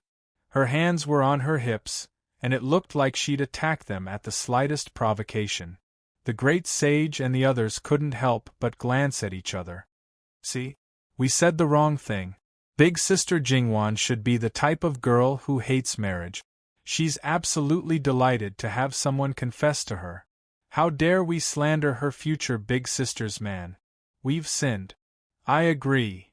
By now, Pu Jingwan was on the verge of exploding. The other great emperors looked at her strangely. Just now, even they were flabbergasted by the youth's confession. But in the eyes of quite a few people, this was a good match. Pu Jingwan was an emperor-level expert. She'd condensed almost 3 Dao hearts. The arrogant youth from before was shockingly talented. In the future, he wouldn't necessarily be any weaker than Pu Jingwan. The union of two emperor-level experts was unprecedented in all of the upper three realms. Of course, there had been such couples in the past. The Fox Empress Su Qinyan and the Five Elements Great Emperor, and the Sea Emperor and the Jade Lake Palace Master. However, of those two couples, one was separated by yin and yang, while the other was at odds with each other. If Pu Jingwan ended up with that youth, it would be a wonderful story for all of the three realms. I think the two of you want to die. Pu Jingwan clenched her fists and glanced at him. Seeing this, Yi Zichen couldn't help but feel a bit suspicious. You really like that guy? Who's interested in him? Pu Jingwan looked aggrieved. Someone like him isn't even fit to carry my shoes. Besides, don't you know who I've fallen for? Ha! Instantly, the great emperors stared at Yi Zichen and Pu Jingwan in disarray. The Lord of Seven Stars, Yi Rong, instantly transformed into a motherly figure. She rested her chin on her hand and nodded repeatedly at Pu Jingwan. However, as a mother-in-law, she was also a little troubled. This son of hers, wasn't he a bit too popular? When Yi Zichen heard that, he rubbed his nose angrily. Everyone's gaze made him feel even more pressured. He didn't dare linger on this topic with Pu Jingwan any longer. He gulped and coughed. Auntie, Ocean Emperor, who was that youth just now? It feels like you both know him, right? Especially you, Ocean Emperor. Have you fought him before? Humph, coward. When she saw Yi Zichen change the subject, Pu Jingwan pouted angrily. Yi Zichen pretended he hadn't heard her slander. Xian Ji and the Ocean Emperor were clever people, so they followed his lead and changed the subject. However, when he mentioned that arrogant youth, their gazes grew somewhat strange. From time to time, they glanced at Great Emperor Chao Feng. We all know that youth. Or rather, aside from the Hermit Emperor and Rongrong, we all know him. Actually, I know a thing or two about him, said the Hermit Emperor with a smile. You all know him? Yi Zichen furrowed his brows, then noticed the other Great Emperor's gazes land on Great Emperor Chao Feng. It's better to let Chao Feng explain why he's here. Xian Ji glanced at Chao Feng, then back at Yi Zichen. In truth, I mentioned this youth and that girl with the Tao of Time to you before, but I'm sure you didn't pay much attention to them. Mentioned them before? Yi Zichen's eyes narrowed in thought as he tried to recall when Xian Ji had mentioned such geniuses. Suddenly, he seemed to have thought of something and raised his head to look at Great Emperor Chao Feng. When he sensed everyone's gazes, Chao Feng smiled helplessly. There's no point in saying too much. You all know this already, but I just need to confirm it for you. In that case, I can tell you that the sibling surnames are divine. As expected, Yi Zichen thought back to her conversation with Xian Ji. She'd indeed mentioned the siblings. She'd told the Divine Arbiter that her niece was a divine general-level expert, and her nephew was strong enough to fight the Ocean Emperor. If the Divine Arbiter's relatives were here, then that meant. As for the details, let me do it. Before Emperor Chao Feng's voice died away, an indifferent whisper suddenly appeared in the void. Everyone raised their heads and saw that a crack had suddenly appeared in the void. A woman in a white robe and a bamboo hat walked out of the crack. She looked like a god's attendant. The woman floated to the ground, even though no one had seen her face. But in the entire three realms, there was only one person who could achieve such a feat with his attainments in the Tao of Space. Divine Arbiter. Actually, I didn't want to tell you my identity. However, with the wisdom of the great emperors, you should be able to guess my identity from some clues. As she spoke, the woman took off her bamboo hat. Even if she stood next to Xian Ji and the others, her beauty would not pale in the slightest. Her delicate face was filled with indifference and some bitterness. Then, she took out a phone made by Zhua Mo from her pocket and tapped on the screen. Ding dong. The phones of the surrounding people all rang with a message notification. They took out their phones and opened the screen. It was a message from a stranger in the preparation group. Stranger, Divine Arbiter. Chapter 1600. By revealing her true form, the Divine Arbiter no longer posed any threat to the great emperors present. It was just as she'd said. In truth, the great emperors, including Yi Zichen, had all guessed that the stranger Emperor Chao Feng had pulled into the preparation group might be the Divine Arbiter. It was very difficult to hide a person's details, not to mention that she didn't do much to hide it. The Tao of Space was practically a hallmark of the Divine Arbiter, and she was in Heavenly God City. She was the only one who could think of this. Were you the one who helped the Upheaval Alliance retreat? Yi Zichen furrowed his brows. No. The Divine Arbiter flatly refused.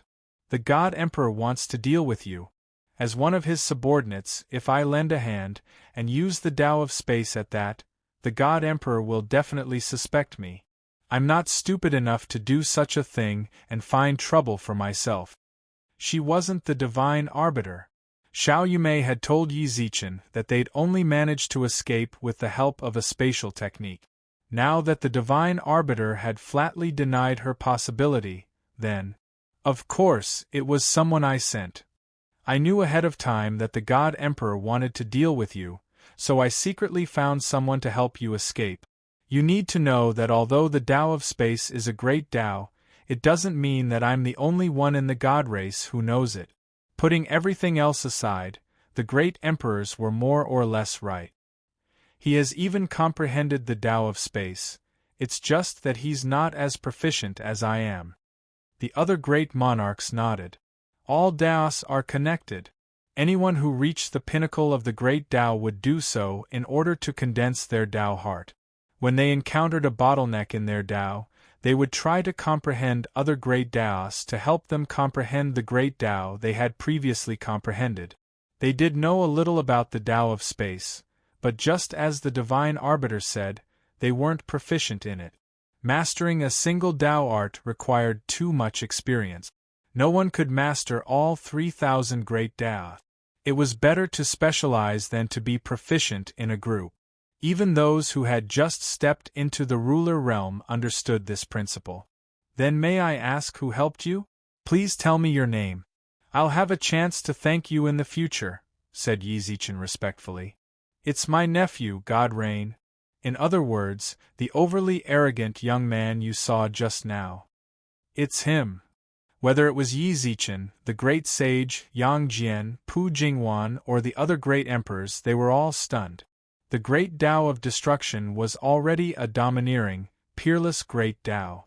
Now, the Divine Arbiter said the youth was skilled in the great Tao of Space, and that he'd managed to sneak out of the profound Pavilion and Upheaval Alliance right under the God Emperor's nose.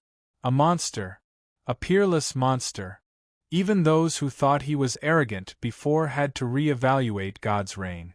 He had become a martial emperor in 1,000 years and was proficient in the Destruction Great Tao and the Space Great Tao.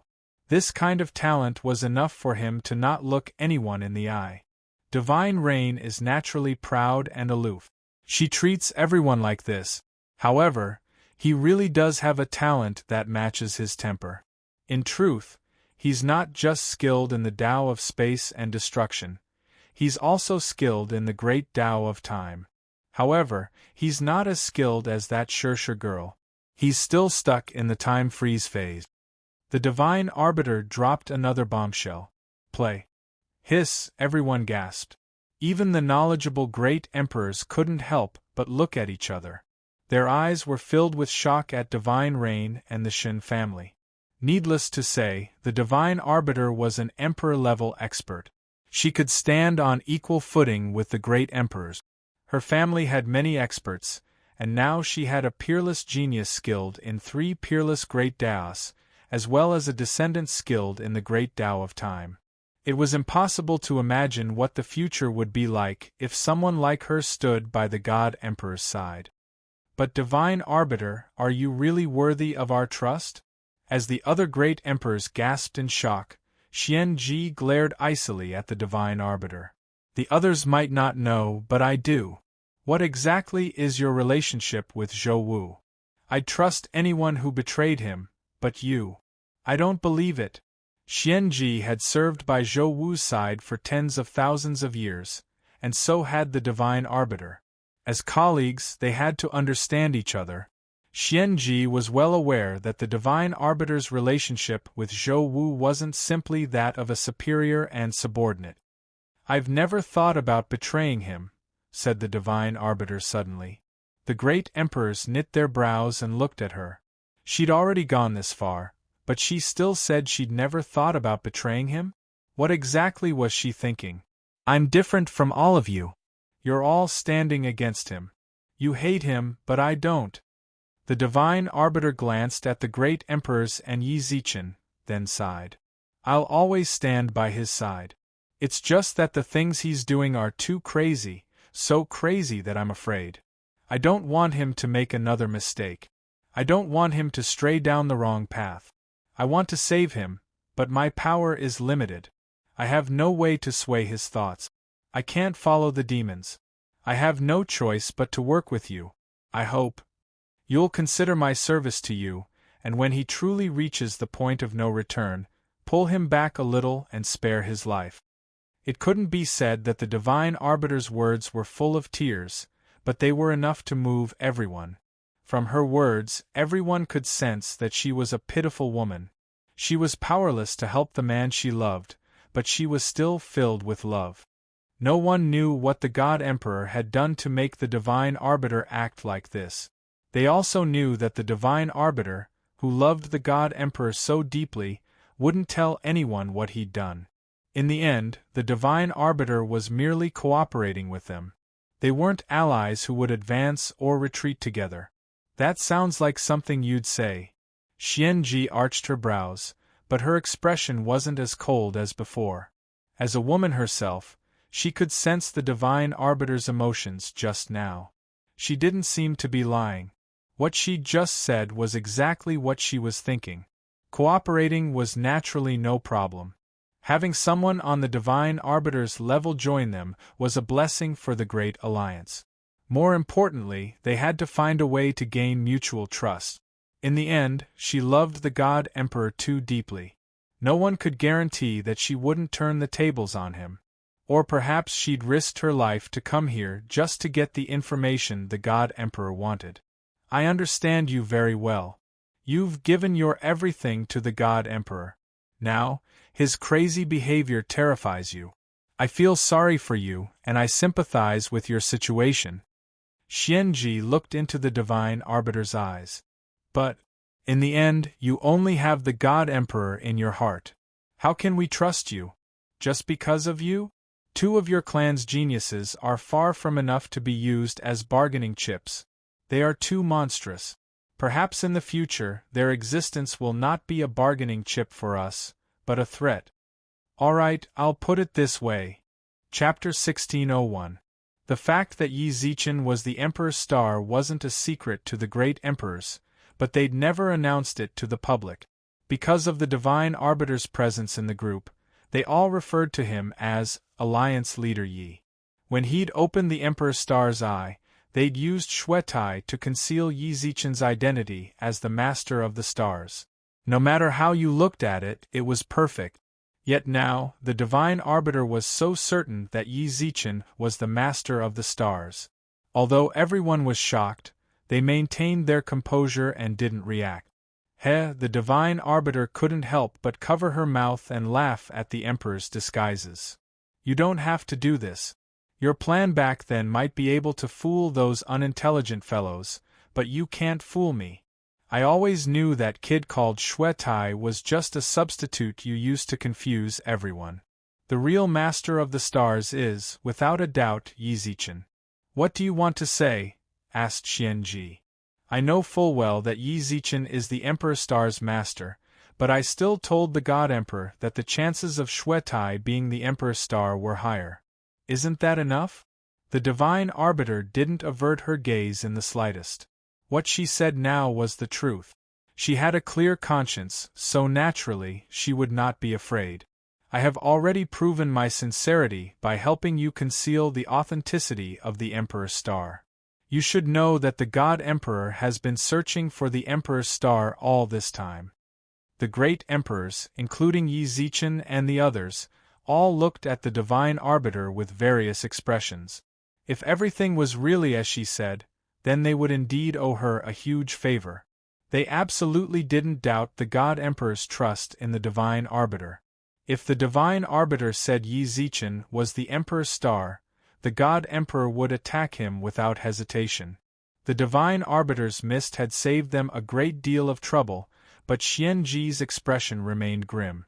This wasn't like the divine arbiter she knew. Or rather, it wasn't like the divine arbiter she knew who was wholeheartedly devoted to the God Emperor.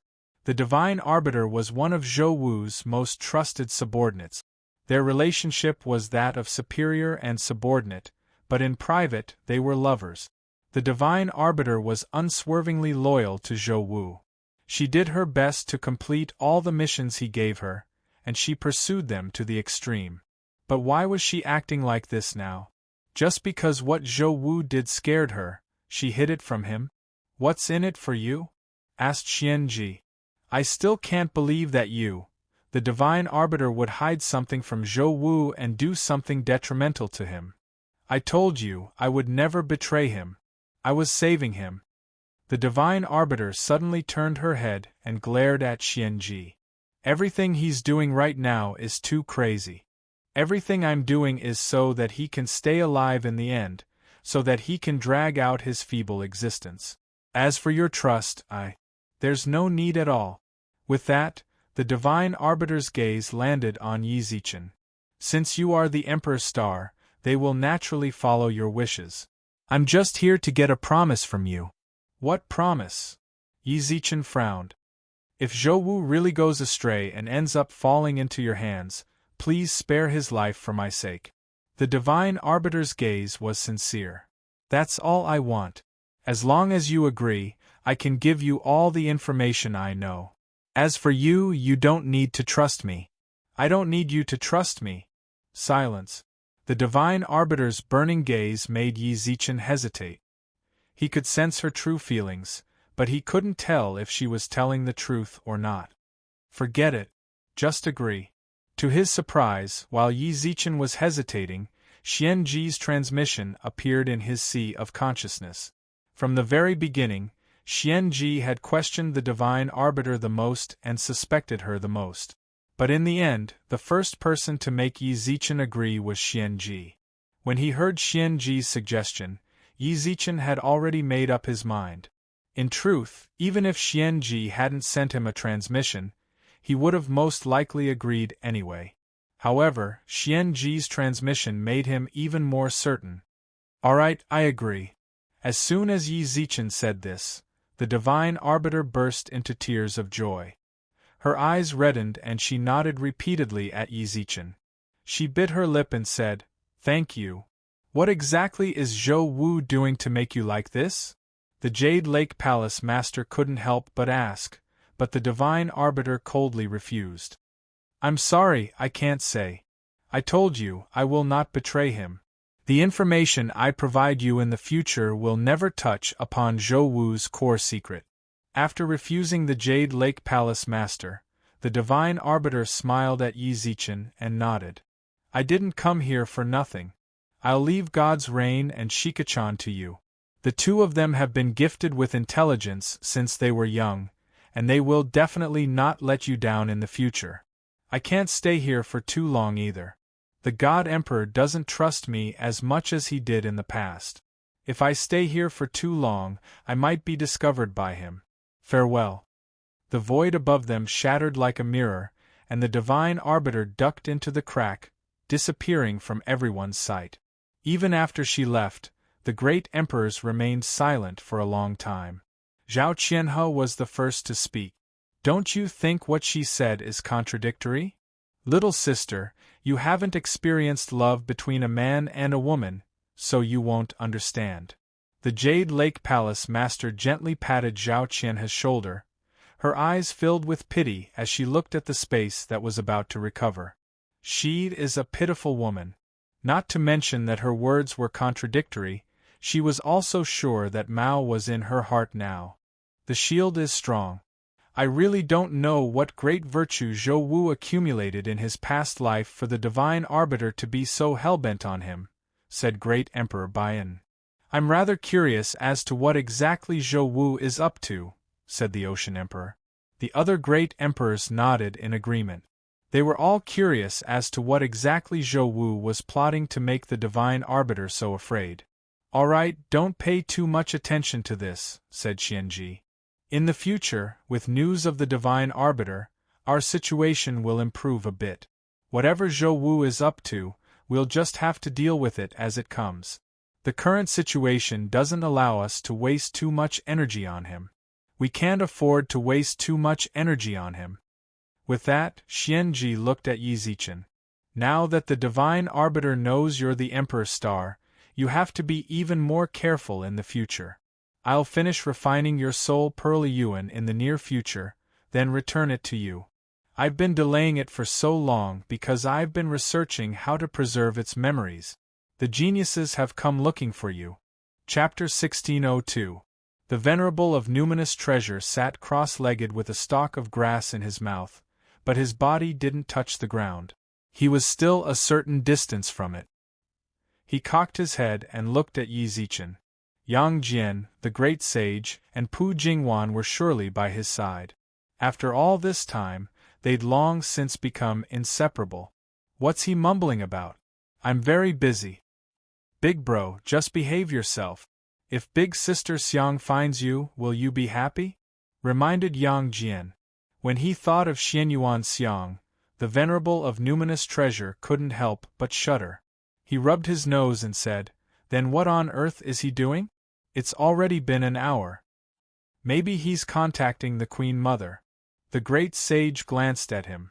Before coming here, Yi said the Queen Mother was looking for him. You might not know who she is, right? I have no choice but to tell you the story of how I wreaked havoc in the heavenly court. Just shut up. In the end, Rulai still suppressed him beneath the 5 Elements mountain, sneered Yang Jian. Looking for trouble?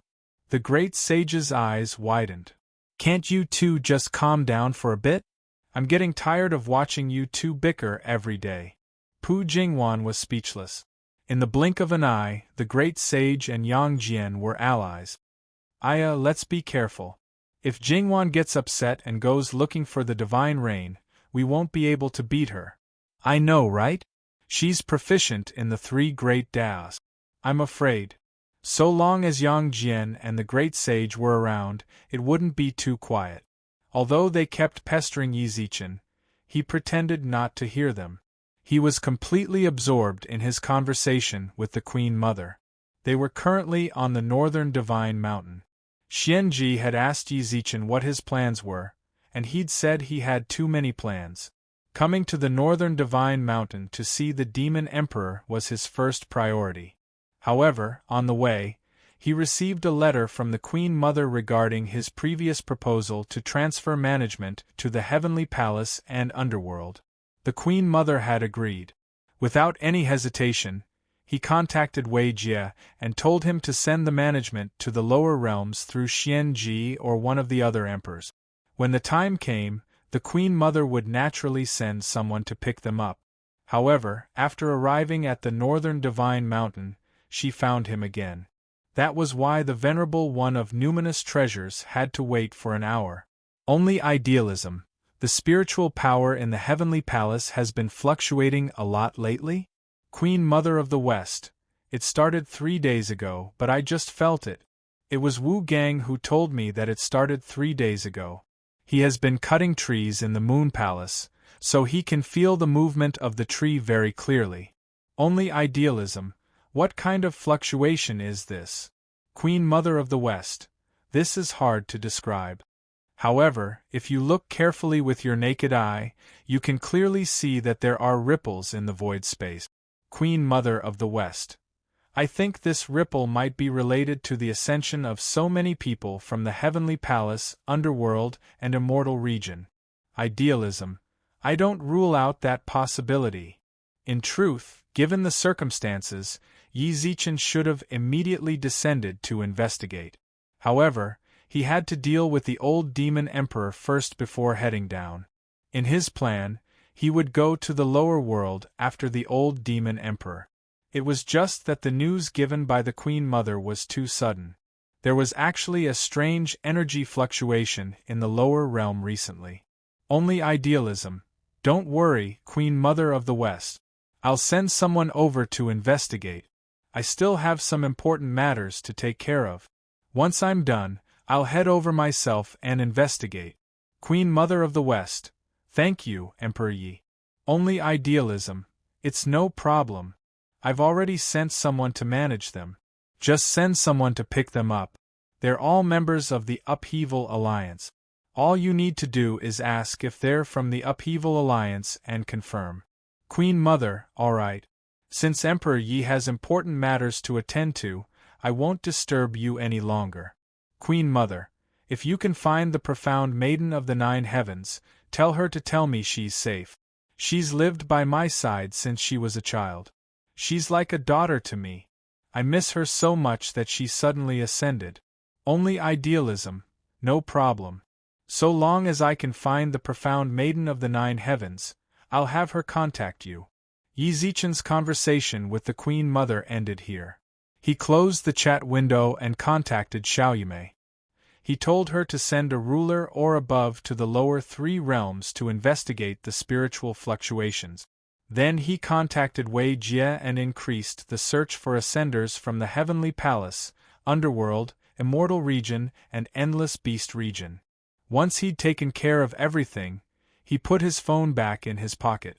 Only then did he realize that Pu Jingwan was chasing Yang Jian and the Great Sage around in circles. Ever since Pu Jingwan confessed her love for him, Yang Jian and the Great Sage had formed a rare alliance. They shared a common hatred for Pu Jingwan, and they teased her every now and then. Alliance Head Yi, are you done with your work? The Venerable of Numinous Treasure, who just slandered Yi Zichen for wasting time, no longer looked impatient. Instead, he smiled obsequiously and approached Yi Zichen. I've delayed you, Venerable. Yi Zichen cupped his hands respectfully. It's no problem. I've lived for far too long. Even 100 years or 1,000 years pass by in the blink of an eye. Your business is far more important. Waiting for me isn't a big deal at all. The Venerable of Numinous Treasure's expression had changed completely. He smiled warmly, and Yi Zichen nodded kindly. Yi Zichen nodded, then frowned at Pu Jingwan and the others. Stop messing around. Big Sister Pu, don't chase after them. Yi Zi's looking for us. Yang Jian and the Great Sage yelled as they ran up to Yi Zichen. Pu Jingwan chased after them angrily and raised her hand, but Yi Zichen stopped her. All right, don't bother with them. It's not like you don't know what their personalities are like. Suddenly, Pu Jingwan's face reddened. Let go. Only then did Yi Zichen realize that he was holding Pu Jingwan's hand. Come to think of it, this was the first time he'd ever consciously reached out to grab her. He thought back to the way Pu Jingwan had looked at him that day, and what she'd said. Yi Zichen hurriedly let go, coughed, then cupped his hands at the Venerable of Numinous Treasure. Venerable, let's go in. Have you thought it through? The Venerable of Numinous Treasure asked. They were currently in front of the Shui family's dungeons. The Venerable of Numinous Treasure had been stationed here this entire time to keep an eye on the Demon Emperor on the third floor. Before Yi Zichen and the others arrived, the Demon Emperor was still in a bad mood. The Venerable of Numinous Treasure had already told Yi Zichen exactly what was going on inside, but he still insisted on going in. I've thought it through. Yi Zichen nodded. Chapter 1603. He didn't have much time to waste. The closer they got to the end of the era, the more things, both big and small, appeared around them. Even though Yi Zichen was busy dealing with all sorts of trivial matters, he still felt overwhelmed. For a moment, he was somewhat envious of the Great Sage, who'd created 10,000-year-old monkeys with a single breath of immortal energy. He was also envious of the Ocean Emperor, who'd separated her divine nascent soul and created an independent clone to help her out. Yi Zichen couldn't do it. He could only rely on himself. The news of the Queen Mother of the West made him a little more worried about the situation in the lower realm. He needed to solve the problem of the old Devil Emperor as soon as possible. After that, he rushed to the lower realm to find out the reason for the abnormal spirit power fluctuations there. They stepped into the Shui family's dungeons. As soon as they entered the dungeon, Yi Zichen and the others sensed a heavy, oppressive aura. It was as if a primordial beast was staring at them. Their bodies involuntarily went on high alert, and all the hairs on their bodies seemed to grow sensitive. The diviners locked up on the first floor of the dungeon were all terrified and cowering in a corner of the light barrier. When they saw Yi Zichen and Yi Zichen enter, a few of them crawled over and begged to leave the dungeon. They'd had enough.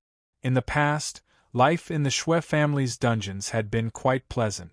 Although they'd been restricted, their divine cores hadn't been sealed. They could focus on breaking through their previous shackles and communicate with each other. Quite a few of them had grown stronger than they'd ever imagined. But in the past 6 months, the divine power in the dungeons had grown chaotic. Every so often, they would feel a surging aura coming from below. Even with their cultivation levels, when faced with such violent pressure, they could not even muster the slightest desire to resist. Their entire bodies were wrapped in an invisible fear. There was no physical torture, but the mental torture was even more torturous for them. The venerable Lord of Lingbao had a rare look of pity on his face as he looked at the prisoners in the dungeon, who were on the verge of going crazy. He was someone who'd endured the Demon Emperor's most direct aura for many years. This sort of pressure naturally didn't affect him at all. Even the great sage, Pu Jingwan, Yang Jian, and Yi Zichen could ignore it. But to these prisoners, who'd yet to become rulers, it was like a poisonous bug eating away at their minds. Poor things. Sighing softly, the venerable of Lingbao walked up to a few of them. He stretched out his finger and the prisoner, who was kneeling on the ground and trembling with saliva dripping out of his mouth, fell to the ground. There was no sign of life left in him. You were killed by him. Yi Zichen and company looked at him in shock. The Lord of Numinous Treasure didn't deny it. This person is already beyond saving. Killing him is actually freeing him. But this is the Sea of Innocence. Those clans might come knocking on our door. What does it have to do with me? Venerable Lingbao snorted indifferently. He didn't expect that these experts, who once cherished their lives, would ask for a quick death after seeing Venerable Lingbao give those people a quick death. When they saw this, Yi Zichen and the others couldn't help but pale. These people were actually asking for death. Did you see that? Mental torture is sometimes more unbearable than physical torture. Most of these people are on the verge of collapse, but in the face of death, they still need some courage or help. The Lord of Numinous Treasure looked sympathetically at the prisoners and shook his head. Go down. I hope you'll be able to communicate with that old geezer down there. That'll save these people's lives. Yi Zichen had only taken half a step into the second floor when an aura 10 times stronger than the pressure of the first floor washed over him. Yang Jian, the great sage, and Pu Jingwan stood in a triangle. They used their divine power to create a space around Yi Zichen, protecting him from the corrosive pressure. The Lord of Numinous Treasure waved his sleeves, and ripples visible to the naked eye emanated from them. The pressure in the surroundings was actually driven elsewhere by the ripples he sent out. Looking at the experts on the second floor of the dungeon, whether they were demons, goblins, or gods, all of them had a common enemy at this time. They were clenching their teeth to resist the erosion of the old Demon Emperor's aura. In contrast to the chaos of the first floor, they only wanted to die. The people here had a stronger desire to live, and they were keenly aware of the importance of the Sea of Consciousness to cultivators. Everyone arrived at the entrance to the third floor in a few steps. Before they could step down, a violent aura erupted from the entrance. Faced with this aura, even Yang Jian, Pu Jingwan, and Pu Jingwan couldn't help but take a few steps back. After steadying themselves, they stared at the entrance in terror. The entrance was blood red. What greeted them was a blood-red mist. Within it, they could almost make out a pair of blood-red eyes, glinting with eerie blue light. It was like a vicious beast staring down at them from the depths of hell. Even the great sage, who feared nothing in heaven or earth, couldn't help but gulp. Yow scram! At that moment, a deafening roar reverberated from the third floor. The entire dungeon seemed to tremble violently under this roar. Gravel and dust constantly fell from the ceiling. Even more shocking, the great sage, who'd been resisting the roar, suddenly sprayed blood from his nose and mouth. As if he'd been struck by a sledgehammer, he slammed into a wall 100 meters away. Monkey! Yang Jian and Yi Zichen ran over, but the great sage's heavy injuries shattered their iron triangle. Yi Zichen, who'd sensed the demon emperor's aura, instantly knelt to the ground. Easy. Yang Jian was stuck between the great sage and Yi Zichen. For a moment, he didn't know where to go. At that moment, a cool breeze blew past, and gentle divine power enveloped Yi Zichen. The venerable of numinous treasure landed by his side. I almost forgot, that old geezer hates Yao the most. You stay here and take care of my good brother. I'll take the old geezer down there. Can I trust you? At the end of the day, the venerable of numinous treasure hadn't been with them for long. Yang Jian was worried he'd betrayed them. This is too disappointing. Even now, you still don't trust me? The venerable of numinous treasure shook his head. Then why don't you take him down with you? Do you think you can withstand that old geezer's rage? Stay here and take care of my brother. Hurry up and take him out of this dungeon. Take care of his injuries. I still look forward to the day when we can steal from the myriad realms. Yang Jian, Jingwan, you two stay here and take care of the great sage, said Yi Zichen. If the venerable of numinous treasure really wanted to deal with him, he would have done so long ago. Given his cultivation, there was no need for him to worry about Yang Jian and the others. Besides, the great sage was gravely injured. If you dare harm Yi, I won't forgive you for the rest of my life. Yang Jian glared viciously at the venerable of numinous treasure, then carried the great sage away. Pu Jingwan glanced solemnly at Yi Zichen's position, then bit her lip and left the second floor. That's more like it. Chapter 1604. Only now did he realize that there were 1,000 steps leading to the third floor of the dungeon. Yi Zichen could feel the aura grow stronger with each step he took.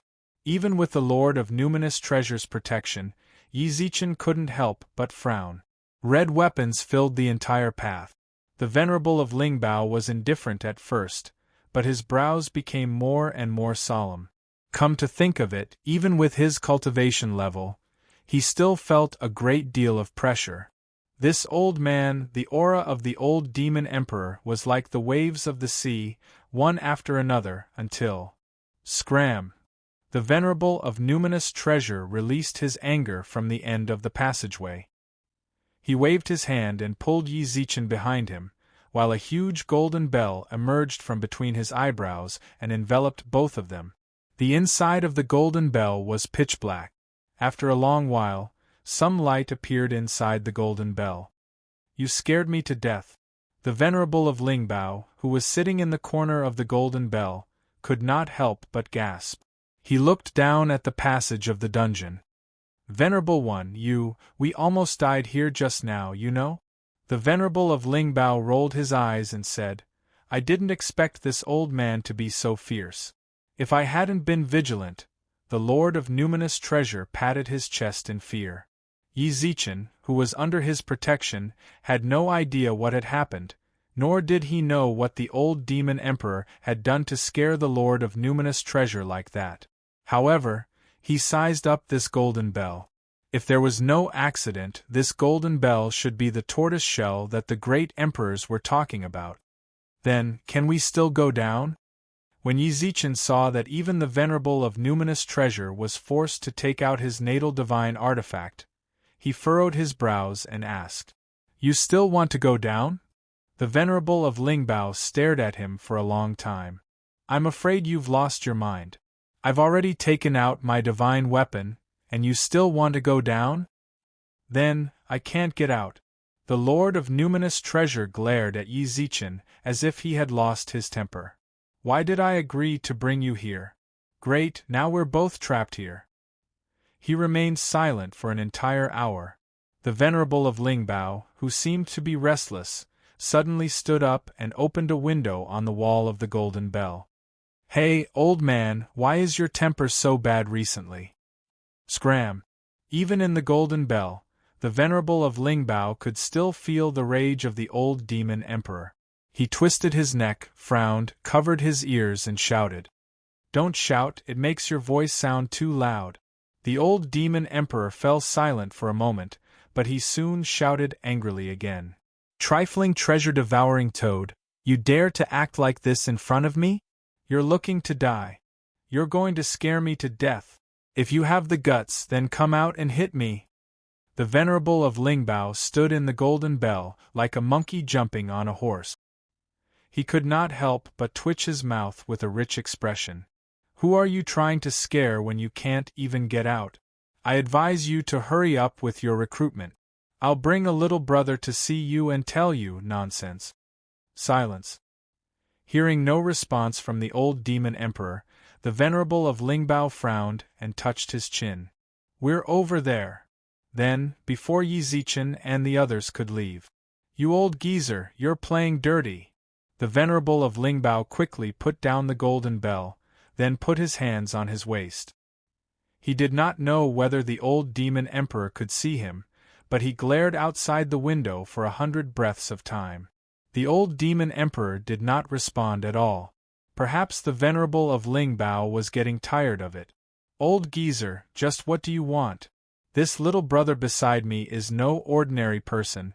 He just wants to chat with you. We've been neighbors for so many years, you have to at least give me some face. He can come, but you can't. The old demon emperor suddenly spoke up. Yi Zichen, who had been silent all along, instantly shrugged. He tilted his head and looked towards the Venerable of Lingbao, who was also looking back at him. Venerable, wait a moment. The Venerable of Lingbao indicated for Yi Zichen to calm down. Old geezer, that's not very nice of you. Since my old neighbor is here, why can't I go down? What's more, my older sister asked me to take care of this little brother. You're so temperamental, if you kill him in a fit of anger, then what about me? Then don't come over, said the old demon emperor. Hey, you old geezer! The Venerable of Lingbao cursed in annoyance. At that moment the old demon emperor snorted. I hate you, Yao. Just the smell of you disgusts me. Especially the smell of a toad on you. I really regret not torturing you to death these past 10,000 years. The Venerable of Lingbao's eyes instantly reddened. His true form was that of a three-legged golden toad. What he couldn't stand the most was people calling him a toad. He endured it when Xianyuan Xiang called him that, but the other great emperors called him that because he'd stolen their divine artifact. He endured it too. The old demon emperor had been imprisoned on the 3rd floor of the dungeon. They had no grudges against each other. They called him a toad. Old geezer, come out if you dare. I'll skin you alive. The way I see it, you've been locked up for too long and turned into a pervert. I'm talking to you nicely, but you don't understand human language. The Venerable of Lingbao cursed in exasperation. The old demon emperor was unfazed. Come in and talk. Come out. Come in. The two experts bickered like children. Yi Zichen licked his lips and watched for a while, then pulled the Venerable of Lingbao aside. Venerable, this old geezer is pissing me off. The Venerable of Lingbao glared out the window and cursed, then frowned at Yi Zichen. You saw the situation yourself. This old geezer hates Yao. There's no way I'm going down with you. If I go down with you, I'm afraid I won't be able to control the primordial chaos within me. I'll directly neutralize it. Neutralize it? As long as the old demon emperor doesn't neutralize it, that's good enough. He hadn't even entered the 3rd floor, but the old demon emperor's aura had already forced him to take out his personal divine artifact. It was obvious who was stronger and who was weaker. Of course, these were just Yi Zichen's thoughts. He naturally wouldn't say them aloud. Then what do you think we should do? Asked Yi Zichen. You'll have to go down by yourself. The Venerable of Lingbao shrugged. I want to go down with you, but the old geezer is adamant. What I said just now was pretty nasty. Even if I forcefully take you down, given our relationship, there's no way we'll have any interaction. From the way the old man talked, if you go down by yourself, you might have some unexpected developments, but I don't recommend you go down by yourself. Chapter 1605. The thick blood-red mist made it almost impossible to see the path under one's feet. This was the third floor of the dungeon. However, unlike the other two levels of the dungeon, the third level of the dungeon did not have a golden barrier. There was only a white-haired old man, a wooden bed, and a mess on the ground. The old man didn't even raise his head as he spoke in a low voice to the person walking down the stairs.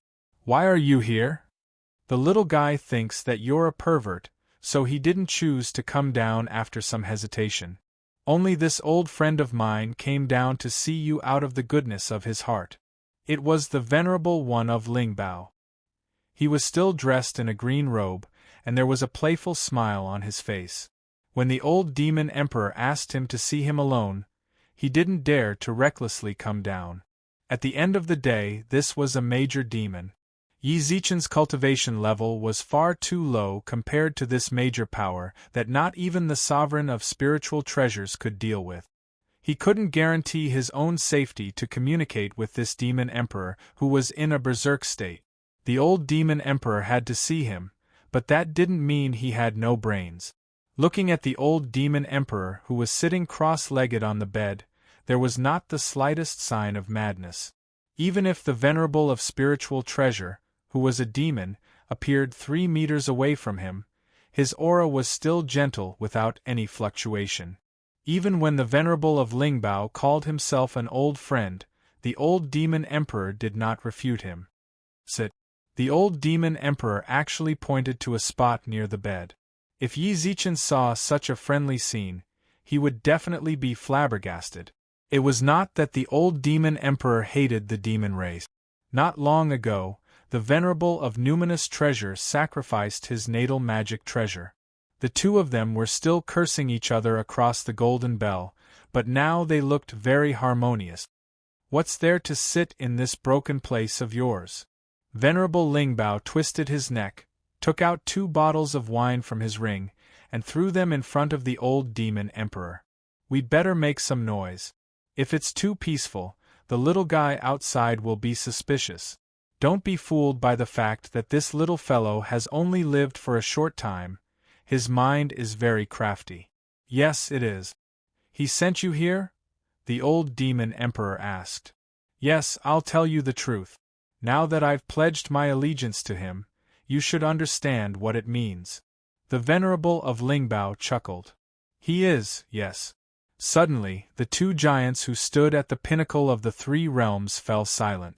The 2 bottles of wine that Venerable Lingbao threw to the old demon emperor were drained in the blink of an eye. He smashed the empty bottle on the ground.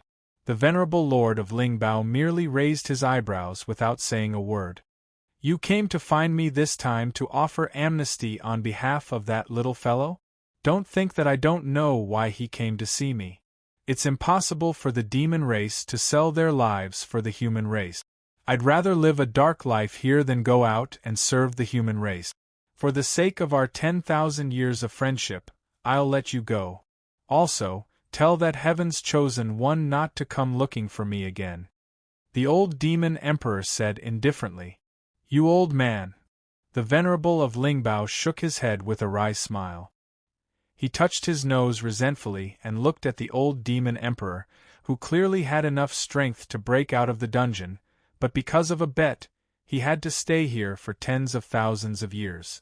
Xue Honghai is dead, said the Venerable Lord of Lingbao. The old demon emperor suddenly froze on the bed. If you were looking at him directly, you'd clearly see the change in his expression. However, with his back to the Venerable Lord of Lingbao, he still looked as indifferent as ever. It's good that he's dead. You really are a fickle man. You should know very well that Xue Honghai risked being seen as a traitor by the human race to build this residence that conceals your aura for your safety. Yet you say it's good that he's dead. Are the two of you really bosom buddies? The venerable lord of Lingbao clearly knew some secrets that others didn't. Forget the current great emperors, even Xue Yang, the former son of the Ocean Emperor, didn't know about the relationship between the old demon emperor and his father, Xue Honghai. It's none of your business, said the old demon emperor indifferently. After Xue Honghai imprisoned you, he went to the demon realm alone and hasn't returned since. You should know better than anyone what he did, said the venerable lord of Lingbao. I said it's none of your business.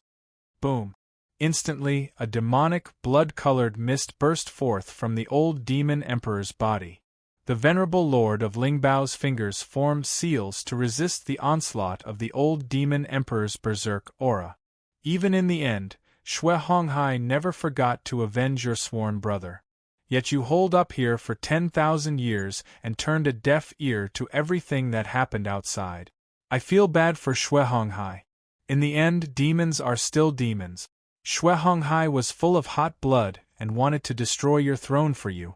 What a despicable man. The venerable lord of Lingbao smiled disdainfully. With a flip of his hand, a cell phone appeared in his palm. He'd obtained it without Yi Zichen's knowledge. He'd wanted to give it to the demon emperor. However, after this exchange, he felt there was no longer any need.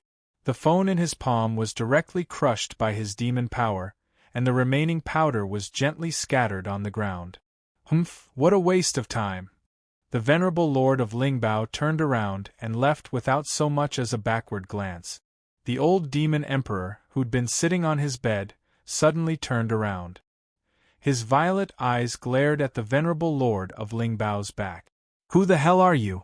You shouldn't know any of this. Who I am isn't important at all. What's important is that after this exchange, you've truly disappointed me. The venerable lord of Lingbao turned his back to the old demon emperor, his eyes filled with disdain. Holing up like a turtle in exchange for 10,000 years of peace?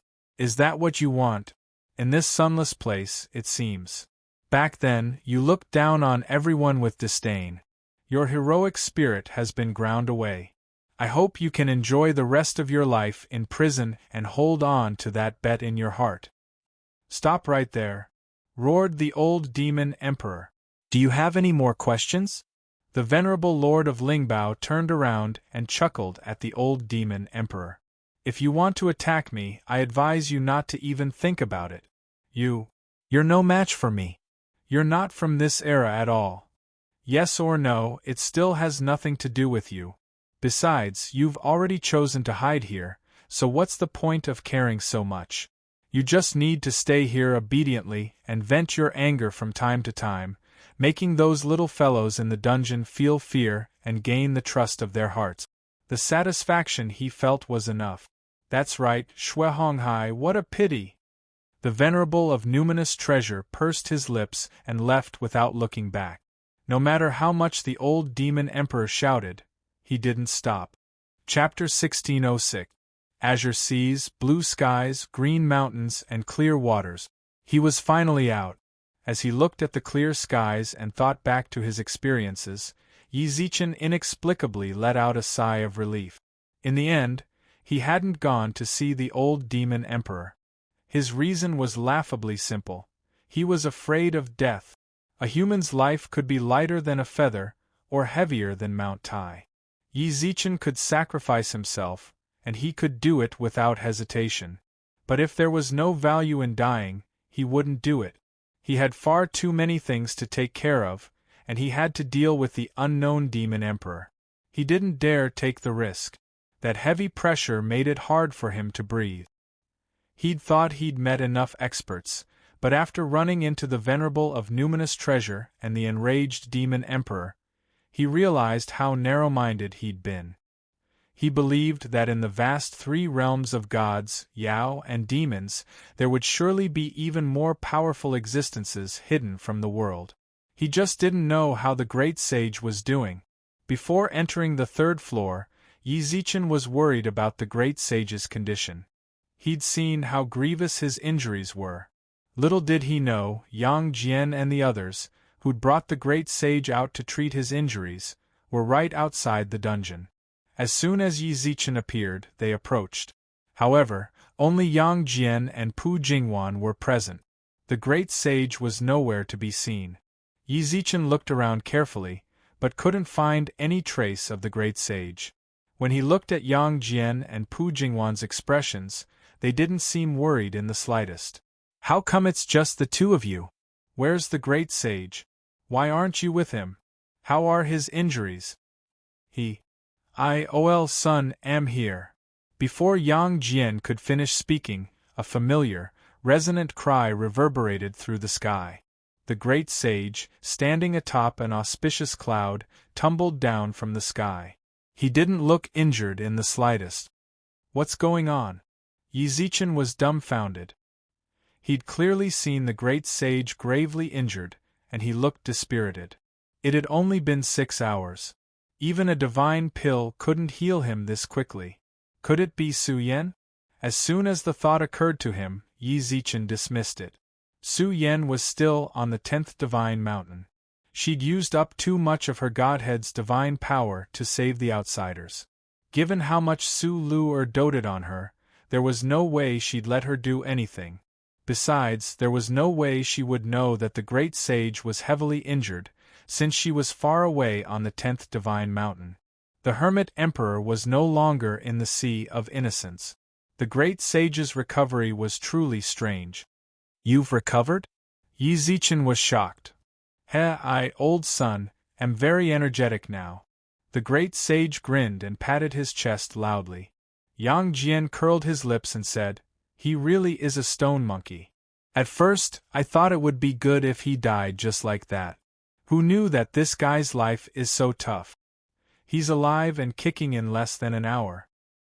"His cultivation seems to have increased a bit," said Pu Jingwan. "My son, if I, old son, were to die just like this, wouldn't you lose a good father like me? In order to see you grow up, I, old son, will have to live on well and fight to see you die before me." The great sage laughed. "Stop and shut up, you can." Yang Jian rolled his eyes and ignored him. "We wanted to go in and find you, but as soon as we entered the second floor, the demon emperor's aura prevented us from taking even half a step further. We had no choice but to come out and wait for you." Yi Zichen didn't really care about that. He cared more about the great sage's injuries. Yi Zichen nodded in response, then walked up to the great sage's side and placed his fingers on his pulse. The great sage knew what Yi Zichen was going to do, so he didn't resist in the slightest. He simply let Yi Zichen's divine power flow through his body. Strange. Before long, Yi Zichen lowered his hand and couldn't help but exclaim in surprise. "Isn't that right? Old son, am doing just fine." The great sage laughed. Yang Jian said, "We've also investigated the monkey's condition, but to our surprise, his cells are far more active than before, and his divine power is even more abundant." Yi Zichen nodded. The results of his investigation were exactly as Yang Jian had said. By now, the great sage's cells were as lively as if he'd just gotten a freshman class. His divine power seemed to have been cleansed as well, becoming incomparably pure. It was truly a spectacle, but the way Yi Zichen saw it, it wasn't necessarily a good sign. He'd have to wait until they met the hermit emperor and have him examine him properly. "Right, Yi, how come you're the only one who came out? Did the demon emperor see you?" asked Yang Jian. "I didn't, but I sent the venerable of numinous treasure. He said he could speak briefly with the demon emperor on my behalf," said Yi Zichen. "I don't trust the venerable of numinous treasure." Yang Jian's expression darkened. "That guy's always hard to read. I was already worried when he said he'd take you with him, and now he's the one going to see the demon emperor. Didn't they say the demon emperor hates Yao the most? He's a Yao too, right? What gives him the right to see the demon emperor? How can he meet the demon emperor?" Furthermore, the way this dungeon is acting right now is a little too peaceful. Before Yang Jian even finished speaking, the dungeon suddenly emanated a turbulent aura. Since the dungeon was protected by seals, the aura it emitted had already weakened considerably. However, judging from the outside, it was clear that there was a battle going on inside. The only people who could be weakened so much and still be detected were naturally the Venerable of Numinous Treasure and the Demon Emperor. "Isn't that a slap in the face?" laughed the great sage. "I just suspected Numinous Treasure, and then they started fighting. Isn't that a slap in the face? I don't think there's anything wrong with the Venerable of Numinous Treasure. He suits my taste." "Isn't that because you two share the same interests?" Yang Jian curled his lips. "Can't we share the same interests?" The great sage rolled his eyes. "Also, be more polite when you speak to me. Right now, I feel like my body has an endless supply of energy. If I hit you, I'm afraid your tiny body won't be able to withstand my torment." After being injured, the great sage's cultivation had risen. Yang Jian wasn't stupid enough to fight him head-on. Yang Jian ignored the great sage's mockery, crossed his arms, and sensed the fluctuations emanating from the dungeon. He couldn't help but shake his head.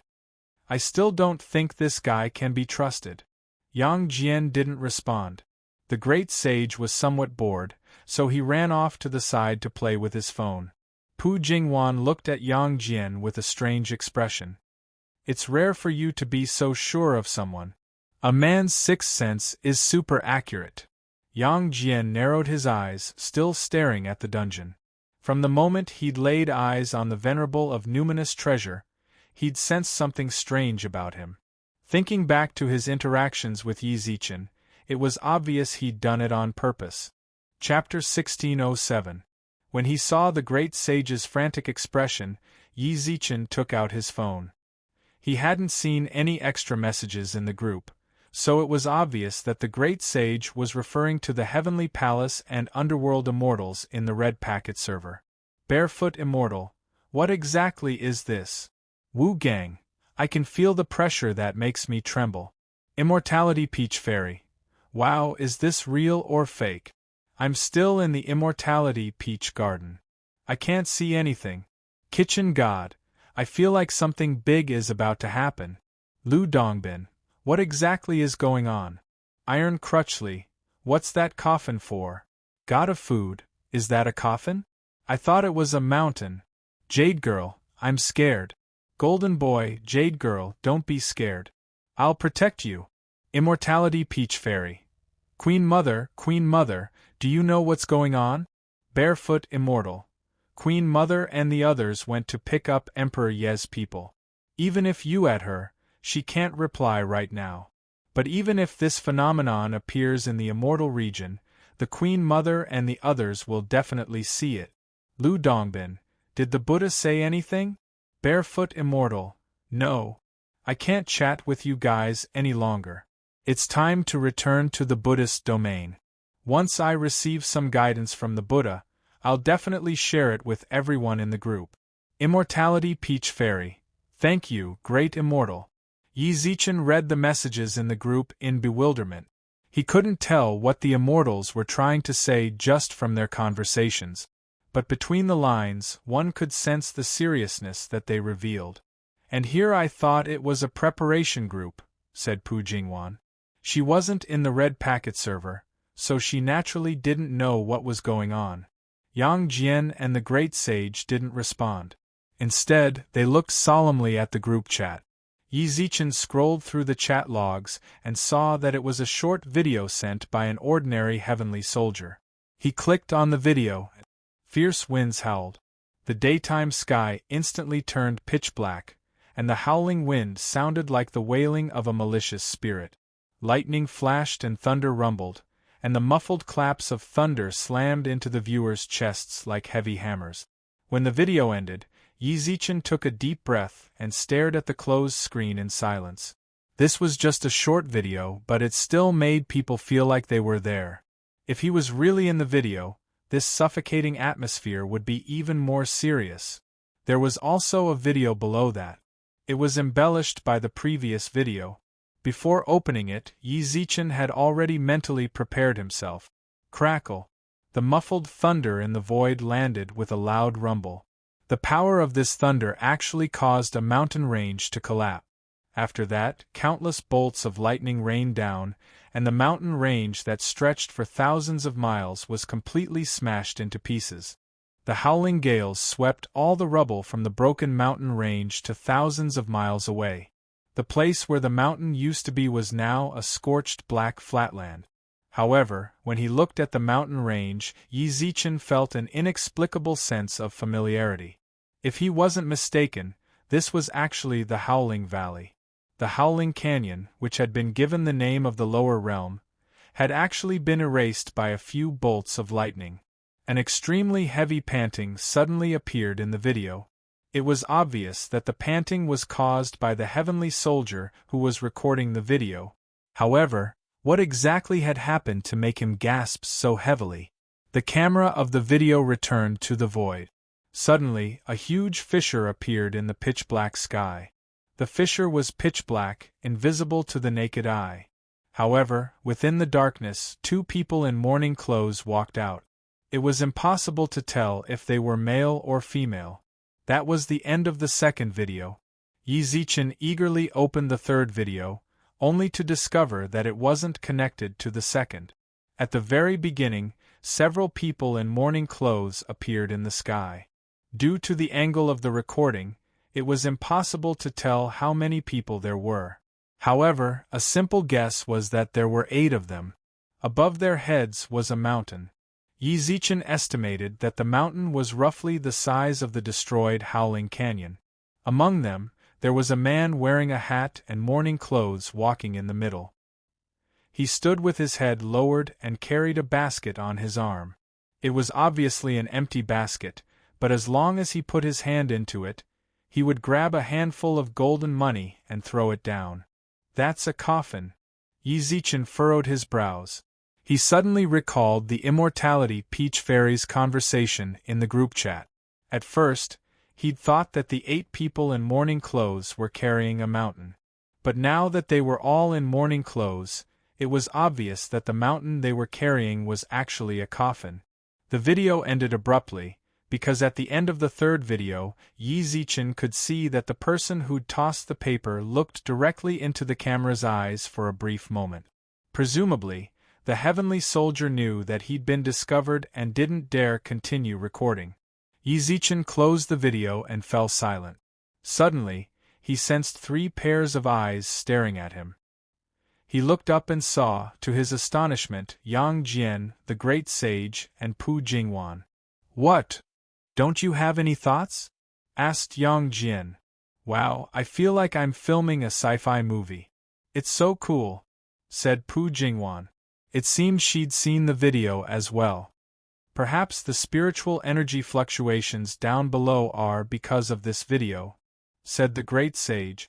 In truth, it wasn't possible to tell much from a video alone. After all, a video was just a video, not a 3D video. There was no way to experience it for yourself. However, this sort of abnormal phenomenon was indeed very concerning. Yi Zichen hesitated for a moment, then opened up the red packet server. The immortals were still discussing the video, and a few heavenly soldiers chimed in, saying that they'd seen it too. However, the heavenly soldier who'd sent the video hadn't spoken up yet. Yi Zichen clicked on his profile picture, then sent him a friend request. In just a few breaths of time, the friend request was accepted. Emperor Yi. The heavenly soldier's message was followed by a few terrified emojis. In truth, it was normal for him to react this way. He was just an ordinary heavenly soldier in the heavenly court. He hadn't even become an immortal yet. Yi Zichen was publicly acknowledged as a great immortal. Since he'd taken the initiative to add him as a friend, the heavenly soldier was naturally terrified. "I've already seen the video you sent. I want to ask you, where exactly is the coffin? Is it the Howling Gorge?" "I don't know," replied the soldier. "When I was recording the video, I sensed that they'd noticed, so I returned to the heavenly court. I didn't dare spy on them. I see. Yi Zichen couldn't help but feel somewhat disappointed. He gestured for the soldier to get back to his business, then narrowed his eyes and stared at the 3 videos in silence. Chapter 1608. When Yi Zichen's friend request froze, Yang Jian and the others quickly noticed. They gathered around, then stared blankly at the request. What's the meaning of this? Why did he add you as a friend? That guy still has the nerve to add you. For Yang Jian, the great sage, and Pu Jingwan to say something like that, it was obvious they knew this person. I'm not sure either. Yi Zichen stared blankly for a long while, then shook his head.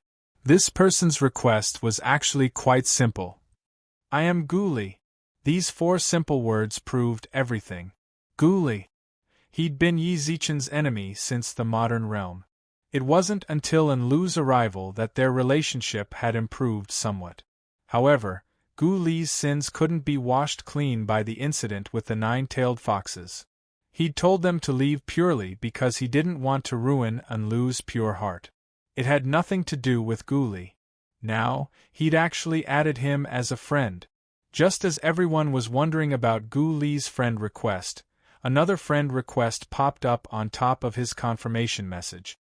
Big Brother Yi, it's Enlu. Although he knew Enlu was with Gu Li, Yi Zichen accepted her request without hesitation. He clicked on Enlu's chat window and saw her typing a message. My image in front of you is really terrible. When he saw the message, Yi Zichen knew it was from Gu Li. What's up?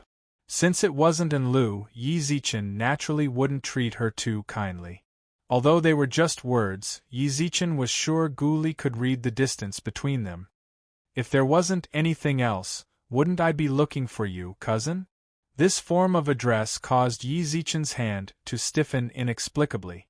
In truth, there was nothing wrong with Gu Li calling him that. Yi Rong was a member of the Gu family, and Yi Zichen and Gu Li really were cousins. However, when he recalled Gu Li's past misdeeds, he felt a bit disgusted. Ha! Yi Zichen sent a cold chuckle, and before long Gu Li replied. There might be a big misunderstanding between us. That's not important. If you have something to say, then say it. If you don't, then don't use Enlu's account to disgust me. Gu Li, the Fox Clan situation has indeed changed my opinion of you. But do you really think I can completely forget everything you've done? Yi said. Chen sent a message with a gloomy expression. Brother Yi. Although Gu Li was using Enlu's account, she was actually right next to him. Enlu naturally took note of Yi Zichen's resolute reply. She liked Yi Zichen very much. He'd saved her life when she was in danger. Later, even though he hated demons so much, even though he knew she was a demon, he still treated her like his own little sister. She loved Gu Li very much, to the bone. She really wanted Yi Zichen and Gu Li to become good friends, but reality was always so cruel. From Yi Zichen's words, she could sense the impossibility of that happening. All right, that's my problem. Gu Li smiled warmly, then rubbed Enlu's head. I really did go overboard earlier. It's no surprise that my clan brother is like this. Gu Li took a deep breath, then smiled as usual. If Yi Zichen were standing in front of him, he'd discover that Gu Li was much less vicious than before. Instead, he seemed more mellow and gentle. He gently wiped the screen with his single arm and replied with a smile. Fine, then I won't waste any more time on pleasantries. Naturally, I have something to tell you. Just say it, said Yi Zichen. The God Emperor's tomb has fallen. You should have sensed it, right? Gu Li tapped the screen. The key fragments are in our hands. Shouldn't we work together? The God Emperor's tomb? Suddenly, Yi Zichen recalled the videos the heavenly soldiers had sent him. Could it be? The God Emperor's tomb is in the lower 3 realms? Gu Li chuckled. It's in the lower 3 realms. Within half a month, the tomb will completely fall to the ground. When that happens, we'll need our keys to open it. However, we don't have all of them. The other key was in Tai Bai Jinxing's hands. The other is on the last floor of the Yao Ceiling Pagoda. How do you know? Of course I know. You should hurry up and reach the ruler realm within half a month, then open the last floor and obtain the key. Let's open the tomb as soon as possible. The era is coming to an end. Every second counts. I'm sure you know better than anyone, replied Guli.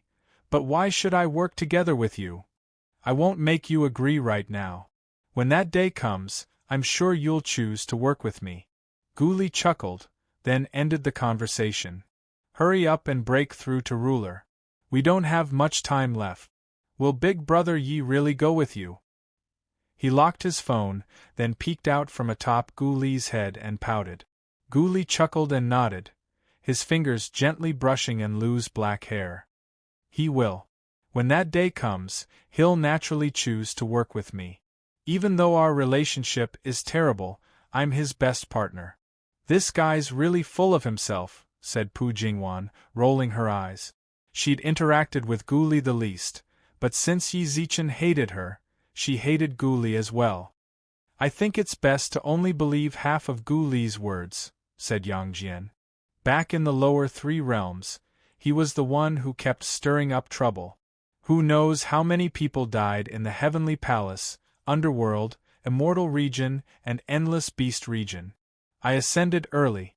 If I hadn't, I'd have torn my head off.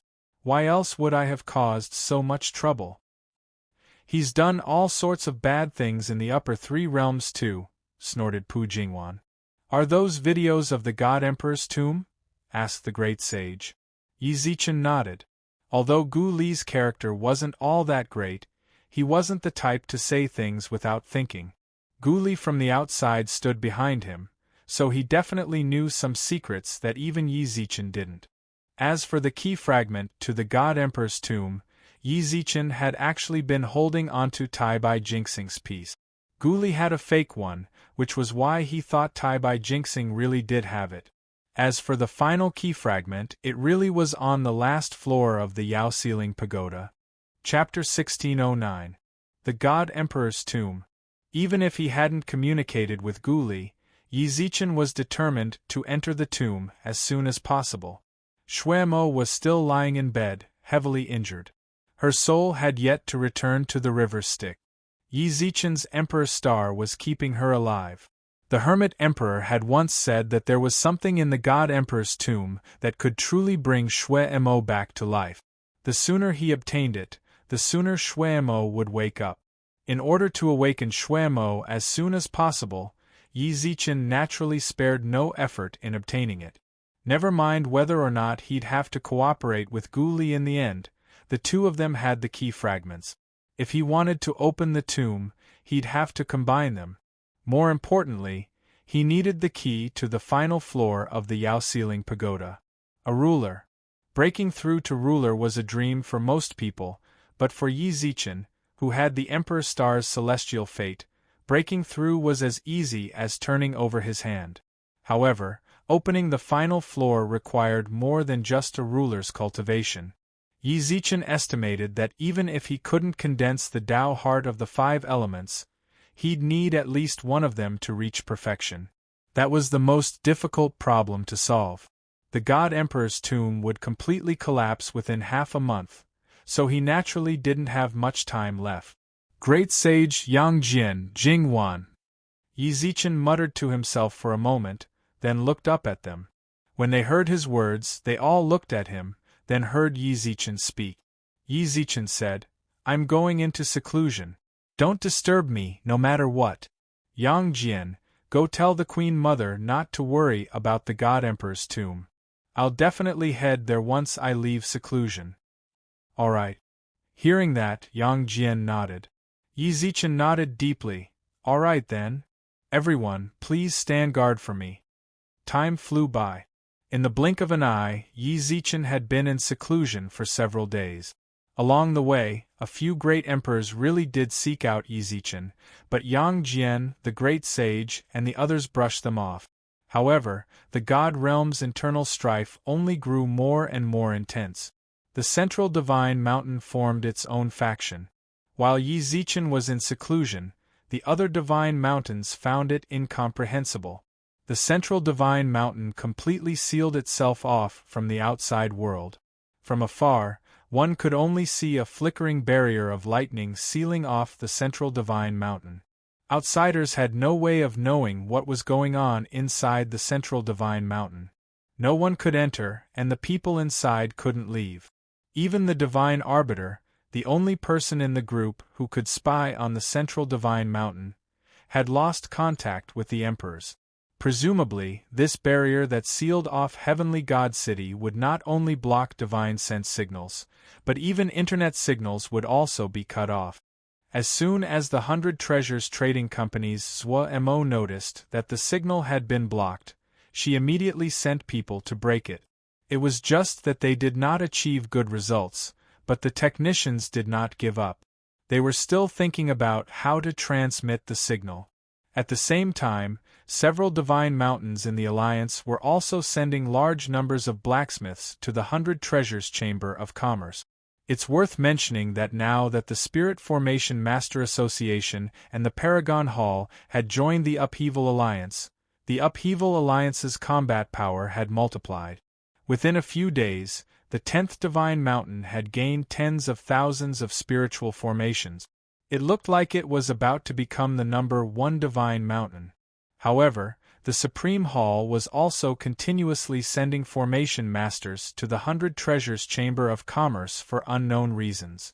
What was even more surprising was that half a year ago, the relationship between the three races had been ambiguous, but now, not even the slightest bit of friction had arisen between them.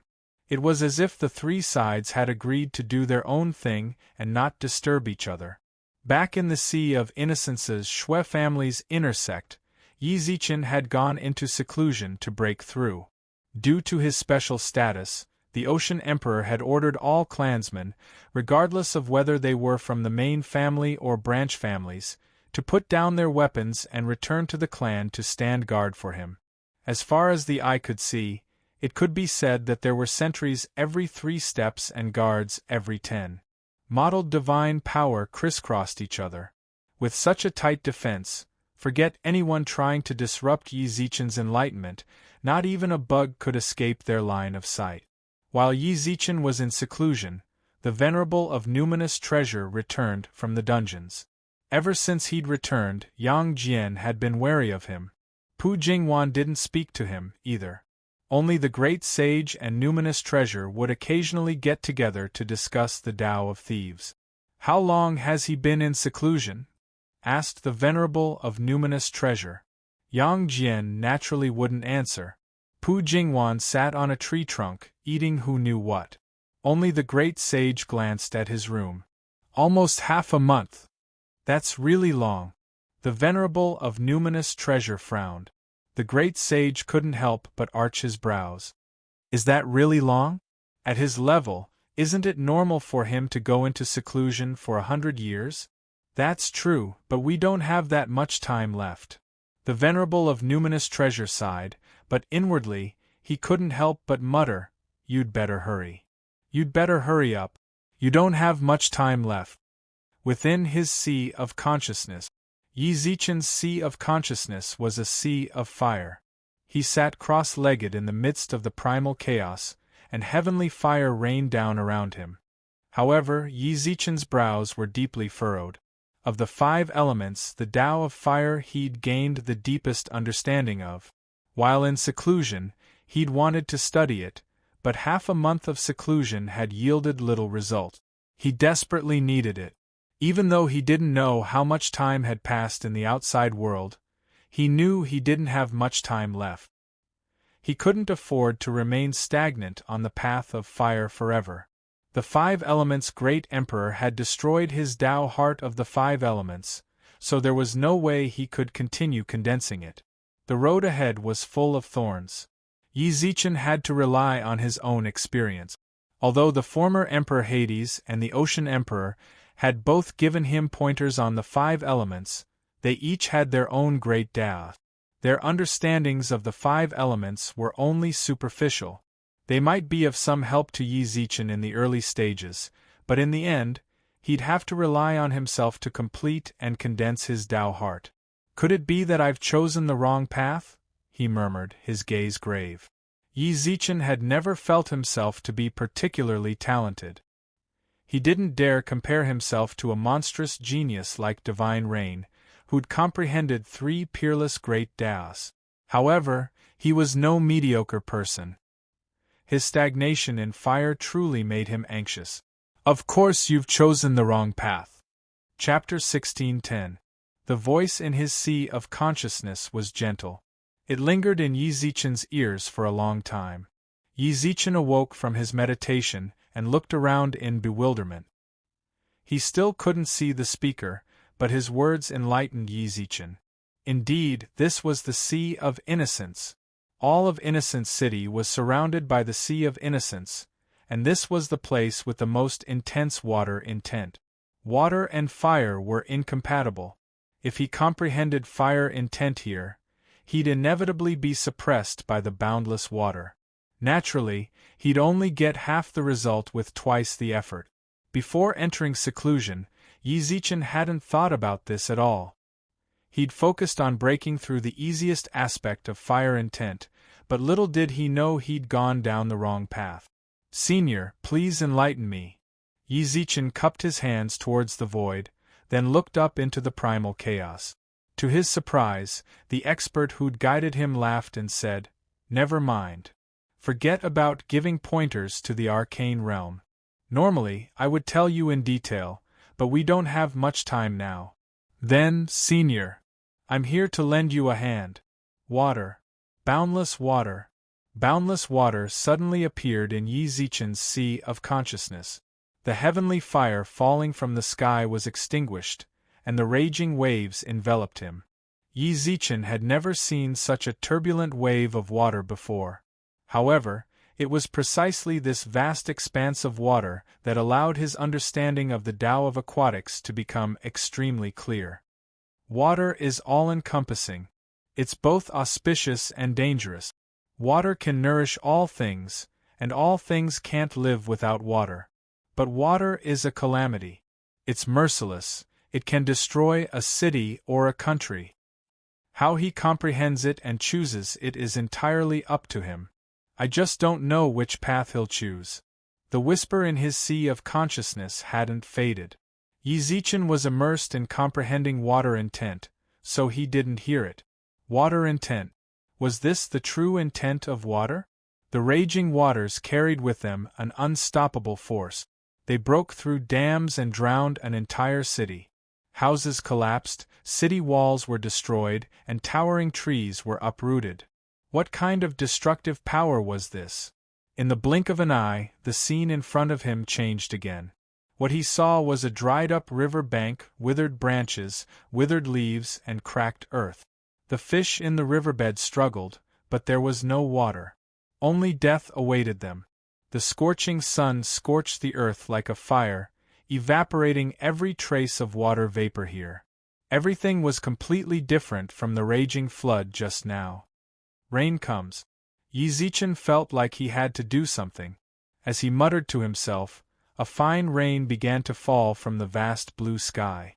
The dispirited elk struggled to open its eyes, and the drooping flowers and plants slowly straightened their backs. The fish in the riverbed struggled to turn, as if they were grasping the last hope of survival. Gradually, the cracked ground was moistened, and a trickle of water could be seen in the dried-up riverbed. What he saw was no longer the withered land of the past. Instead, he could see the trickling water, the singing of birds, and the fragrance of flowers. He could see the elk drinking by the riverbank, and he could also see the fish swimming in the clear stream.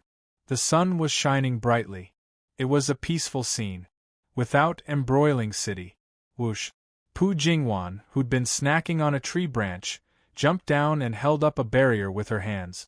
She continued munching on her snacks, completely oblivious to the suddenness of the rain. The other rulers instinctively shielded themselves from the rain. No one hated the feeling of being soaked. However, as the rain fell, the surrounding flowers and trees grew even more vigorously. The rain wasn't just limited to without embroiling city. It enveloped the entire Sea of Innocence as well, and they could see countless sea monsters leaping out of the water. The Northwest Divine Mountain, the Northeast Divine Mountain, the Southwest Divine Mountain, and the Southeast Divine Mountain. The Yao race's Southern Divine Kingdom, the Yao race's Northern Divine Kingdom. The demons. The rain actually irrigated the three realms. Under the irrigation of the rain of recovery, even the yellow sands were dyed with a touch of green. Countless major powers stared blankly at this spring-like rain of restoration, but in their hearts, they were all thinking the same thing. Perfect water intent. I can't believe you've comprehended auspicious rain. The venerable of numinous treasure looked at the room in front of him and chuckled. Generally speaking, perfect water intent focused on ominous water. In other words, calamitous water. The Sea Emperor of the Sea of Innocence had comprehended calamitous water, which was why he could summon wind and rain in the seas. In his hands, the once gentle waters had transformed into the sharpest of weapons. Yi Zichen had comprehended auspicious water. The venerable of numinous treasure couldn't help but smile. The Emperor's star didn't choose you for no reason at all. At the end of the day, water was meant to nourish all things. Between auspicious water and calamitous water, who wouldn't like auspicious water? Little did he know, within Yi Zichen's sea of consciousness, the expert who'd given him pointers was muttering the same thing. Auspicious rain. Yi Zichen was still immersed in his own inner world. He looked blissfully at the mellow, auspicious scene, but at that moment, he was suddenly startled awake. I'm sorry for interrupting your enlightenment. Being interrupted was the most infuriating thing, but even though it was that senior who'd interrupted him, Yi Zichen didn't feel the slightest bit angry. If it weren't for that expert, he might still be stuck in a dead end studying fire. Even if he'd thought about the abundance of water here, he absolutely wouldn't have understood it as deeply as he'd just experienced enlightenment. Senior, you're truly unworthy of this junior. If it were you, I might have stagnated. You've comprehended auspicious water. It's clear that you're a pure and kind person. You truly are compassionate, said the expert in his sea of consciousness. Auspicious water? Yi Zichen paused for a moment. Just now, this junior did indeed see auspicious signs, but I also sensed a sense of decay and a surging flood. You saw calamitous water? The expert in his sea of consciousness was stunned, but he quickly heard Yi Zichen laugh. What do you think? Water can nourish all things, but it can also destroy all things, said Yi Zichen. That's right, laughed the expert. You might have noticed that among the 5 elements, lightning is the strongest in terms of attack. However, calamitous water is the hardest to defend against. To be able to comprehend both auspicious water and calamitous water, you've truly impressed me. How you'll use the true intent of water in the future will depend on yourself. That's up to you. It's just as you said, water can save people, but it can also harm them. This junior will remember that. Yi Zichen cupped his hands towards the primal chaos. Senior, may I know your name? If you hadn't shown me the right way, I really wouldn't have known what to do. You don't need to know my name, said the expert in the primal chaos. You only need to remember that this emperor has helped you twice before. When this emperor needs you to repay me, just don't let this emperor's heart turn cold. Senior, you. Chapter 16:11. Creak. The door gently pushed open. It was still drizzling outside. Yi Zichen never would have guessed that the true intent of water he'd comprehended in his sea of consciousness would manifest outside as well. The rain has stopped. A soft and slow chant was spat out from his mouth. It was like a mantra, and the hazy drizzle in the air instantly dissipated. Whether it was the upper 3 realms, not a single drop of rain fell from the sky. The radiant sun hung high in the sky, and the dazzling rainbows shone even more brilliantly than before. Yi Zichen retracted the rain and couldn't help but close his eyes. Is this what it feels like to be a ruler? Comprehending the true intent of water had helped Yi Zichen break through to the ruler realm. Although his soul power had broken through long ago, he was still quite a ways off. Now that he'd truly broken through, he discovered that the difference between the diviner realm and the ruler realm was like a chasm between heaven and earth. When he was a diviner, he'd clearly sensed the laws binding him, but now he felt as if he could control the entire world if he willed it. This was a ruler's domain. However, apart from that, he also felt that the restraints of the rules on him were even more severe. This was understandable. In the eyes of the laws, millions of cultivators were nothing more than slaves. Before he broke through to the sovereign realm, in the eyes of the laws, he was an unremarkable nobody. He posed no threat to the laws. Those who broke through were like slaves armed with weapons. If they could harm the laws, they'd inevitably be taken seriously and suppressed even more severely. He'd just broken through, and this was already the case. Yang Jian, the great sage, and the others might be suppressed even more severely. But the more it was like this, the more people wanted to break free. No wonder everyone wanted to transcend. Yizi, did you succeed? Yang Jian and the others, who'd been standing guard outside, immediately rushed to Yizichen's side. They knew full well why he'd entered seclusion. Yizichen looked up into the sky and noticed the existence of dozens of rulers. No need to think too much about it. This was Shuiyang's territory. Naturally, this was the Ocean Emperor's command. What a grand spectacle! Yizichen couldn't help but shake his head and smile. I guess I succeeded. Alliance head Yi. The rulers descended from the sky as well. Yizichen recognized the first one.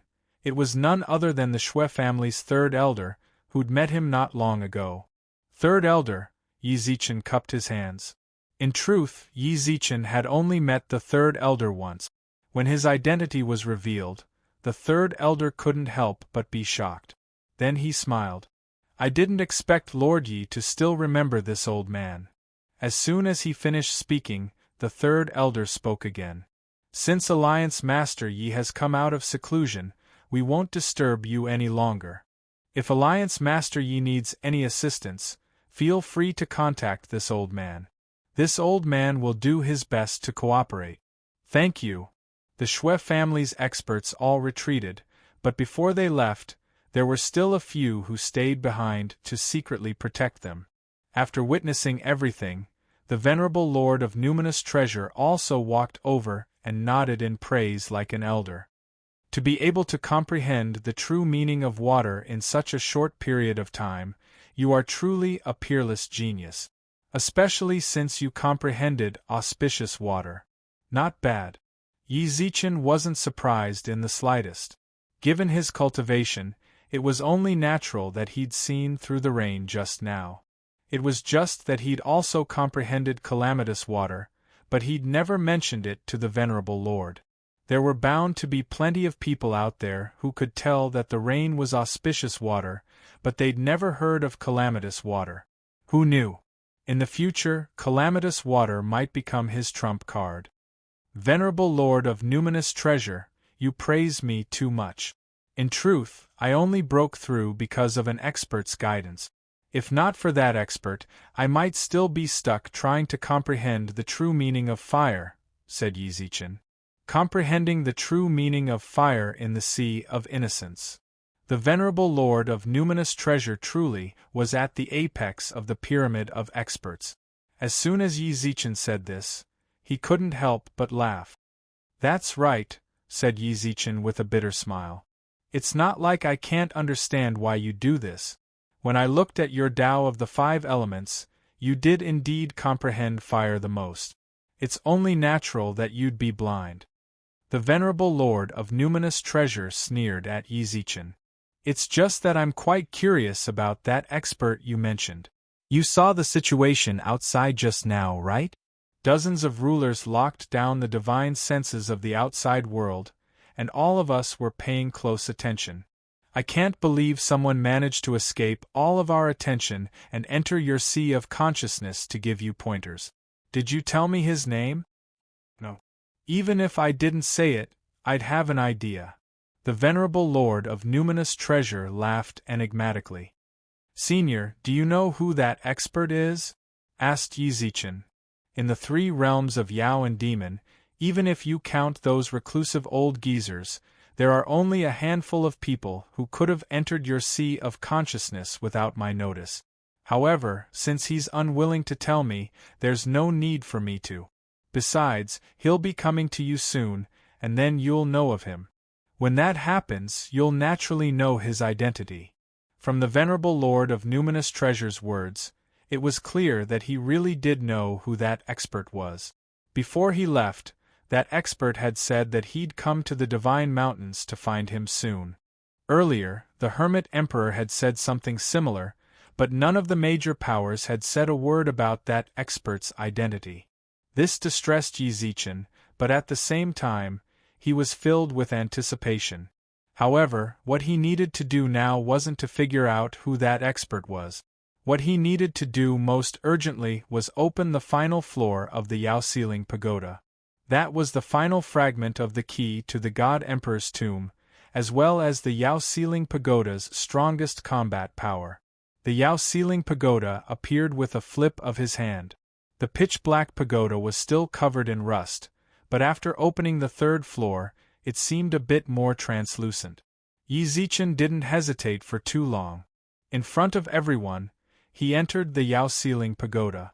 Everyone present had been by his side this entire time, so they knew exactly what Yi Zichen wanted to do. They didn't need to explain too much. Yang Jian and the great sage tacitly sealed off their surroundings with their divine senses. By now, Yi Zichen had arrived at the Yao Ceiling Pagoda's palace. The first 3 floors had already been converted into a separate space. All that was left before him was a staircase. He walked up the staircase, which ended in front of a glowing blue door. Yi Zichen took a deep breath, then stood in front of the door for a long time. Right now, the true intent of water and the ruler realm were his strongest trump cards. He was worried that they wouldn't be enough to open the door, so all he could do was pray. Chapter 16:12. The final floor of the Yao Ceiling Pagoda was completely different from the previous floors. So long as you entered, you'd see a large number of Yao servants roaming the courtyard. After that, the commander of that floor would lead an army of Yao to kowtow to them. Compared to the previous floor's bustling activity, the final floor was much quieter. There was a winding cobblestone path in front of the door, and a lush bamboo forest surrounded it. Birds chirped and the fragrance of flowers filled the air. The previous few floors were busy with alchemy, weapon refining, and talisman refining, but the feeling it gave people here was relaxing and comfortable. Yi Zichen sensed the comfort, but he wasn't here for a vacation. Is anyone here? After walking for a full 10 minutes, Yi Zichen had practically walked every corner of the bamboo garden's cobblestone path, but he didn't see a single person. Rustle. A cool breeze came from somewhere and blew through the bamboo forest, causing the surrounding bamboo leaves to rustle. Before long, 4 buildings appeared before Yi Zichen, one at each corner of the garden. Subordinate Yong Ran greets you, my lord. Subordinate Kai Hua greets you, my lord. Subordinate Bai Yi greets you, my lord. Subordinate Wenli greets you, my lord. Whoosh, whoosh, whoosh. Several afterimages flashed past Yi Zichen's eyes. When he came to his senses, he saw 3 men and a woman kneeling before him. He'd finally seen them. Yi Zichen couldn't help but mutter to himself. He glanced at the 4 buildings that had appeared out of nowhere. It seemed that the 4 of them lived on the final floor of the Yao Ceiling Pagoda. However, judging from their auras, their cultivations weren't as high as he'd imagined. Their realms were no different from that of ordinary sovereigns. The only emperor among them was the woman, and she was probably an empress. The other one was a god general. Although the quality of the Yao servants on the final floor disappointed him, Yi Zichen's goal was to obtain the fragment of the God Emperor's key. Which one of you has the key fragment? Yi Zichen got right to the point.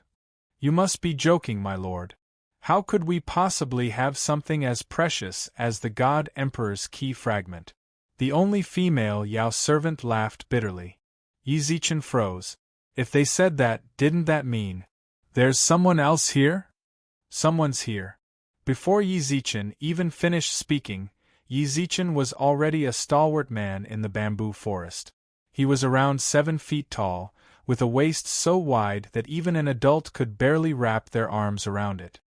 His limbs were so strong that Yi Zichen could feel the ground tremble as he walked on the cobblestone path. An expert. The moment the man appeared, Yi Zichen was certain that he was definitely an incredible expert. Based on a rough estimate, his realm was probably not lower than Yang Jian's. Looks like this is the descendant who inherited the 5 Elements Demon Suppression Tower. After the boorish man appeared, another middle-aged man wearing a green robe appeared in the bamboo garden. From the beginning to the end, there was a mellow smile on his face, giving people a very amiable feeling. Brother Lon. When the burly man saw the middle-aged man, he laughed and walked over. The two of them walked side by side. When the 4 demon servants saw the two of them, they all revealed respectful expressions and retreated to another place. It was obvious that Yi Zichen was the master of the Yao Ceiling Pagoda, but it was clear that the 4 Yao servants feared these two even more. At that moment, the two of them arrived in front of Yi Zichen. Only now did Yi Zichen realize just how tall the man was. He stood in front of him like a small mountain. Even with Yi Zichen's height, he couldn't even reach his chest. Add to that the fact that Yi Zichen was relatively thin, and standing in front of the burly man made him seem even more fragile. "Are you the new owner of the Yao Ceiling Pagoda?" The burly man's voice boomed like thunder. Even at Yi Zichen's cultivation, he felt his heart tremble. He narrowed his eyes and subtly used his divine power to block out the sound waves, then nodded. "That's me." At least you've got some skill," snorted the burly man, then said no more. "Little friend, please don't take it to heart. Song Xiong's always been like this, and he's always had a grudge against 5 elements. You're the current owner of the Yao Ceiling Pagoda, so—" In contrast to the burly man's disdain, the middle-aged man in green robes was much more amiable. "Let me introduce myself. I'm Qinglan and I've lived the longest. Everyone gives me face and calls me Brother Lon." "Hello." Yi Zichen nodded. As for this seemingly simple-minded guy, he's no less cunning than the others. His name is Song Xiong, and his true form is a mutated ironback bear. He should be at the Imperial Emperor level right now, and he's comprehended the true intent of strength, said Qinglan. Humph. Song Xiong arched his brows and snorted. Look at you. You've only just become a ruler. Seriously. The current owner of the Yao Ceiling Pagoda is so weak. Don't think I'll risk my life for you. Even when 5 Elements was in trouble, I didn't help. Not to mention, you've only just become a ruler, and your cultivation hasn't even stabilized yet. Stubborn little thing. Song Xiong, growled Qinglan. It was obvious that Song Xiong was terrified of Qinglan. So long as he shouted at him, Song Xiong instantly shut his mouth. However, he still looked at Yi Zichen with disdain. I still don't know your name, little friend, said Qinglan with a smile. Yi Zichen. Little friend Yi, please don't take Song Xiong's earlier words to heart. We're Yao beasts of the Yao Ceiling Pagoda, so we naturally serve the bearer. However, Song Xiong and I are different from the other Yao servants. We only serve the bearer once in our lives. Back then, when the 5 Elements Demon Emperor fought, we had already fought once. That's why we didn't help him before he died. Please don't overthink things, said Qinglan. So that means after you help him once, you won't help him even if he's in danger? Asked Yi Zichen. You could say that. Although Qinglan was all smiles, he didn't hesitate in the slightest when he answered. Yi Zichen nodded. He didn't know how the 5 Elements' great emperor had managed to capture and bring them here, but since they were experts, it was only natural that they had a temper. Besides, he really didn't expect them to do anything. He was no longer the poor, penniless youth he'd once been. He had Yang Jian, the great sage, and Pu Jingwan by his side, as well as several great emperors in the alliance. What could he do without them? Little did he know, as soon as this thought crossed his mind, Qinglong chuckled and said, "Little friend, you can't have such thoughts. Little friend, you can't have such thoughts. Even though there are many almighty beings around you, we can really save your life when you are in danger."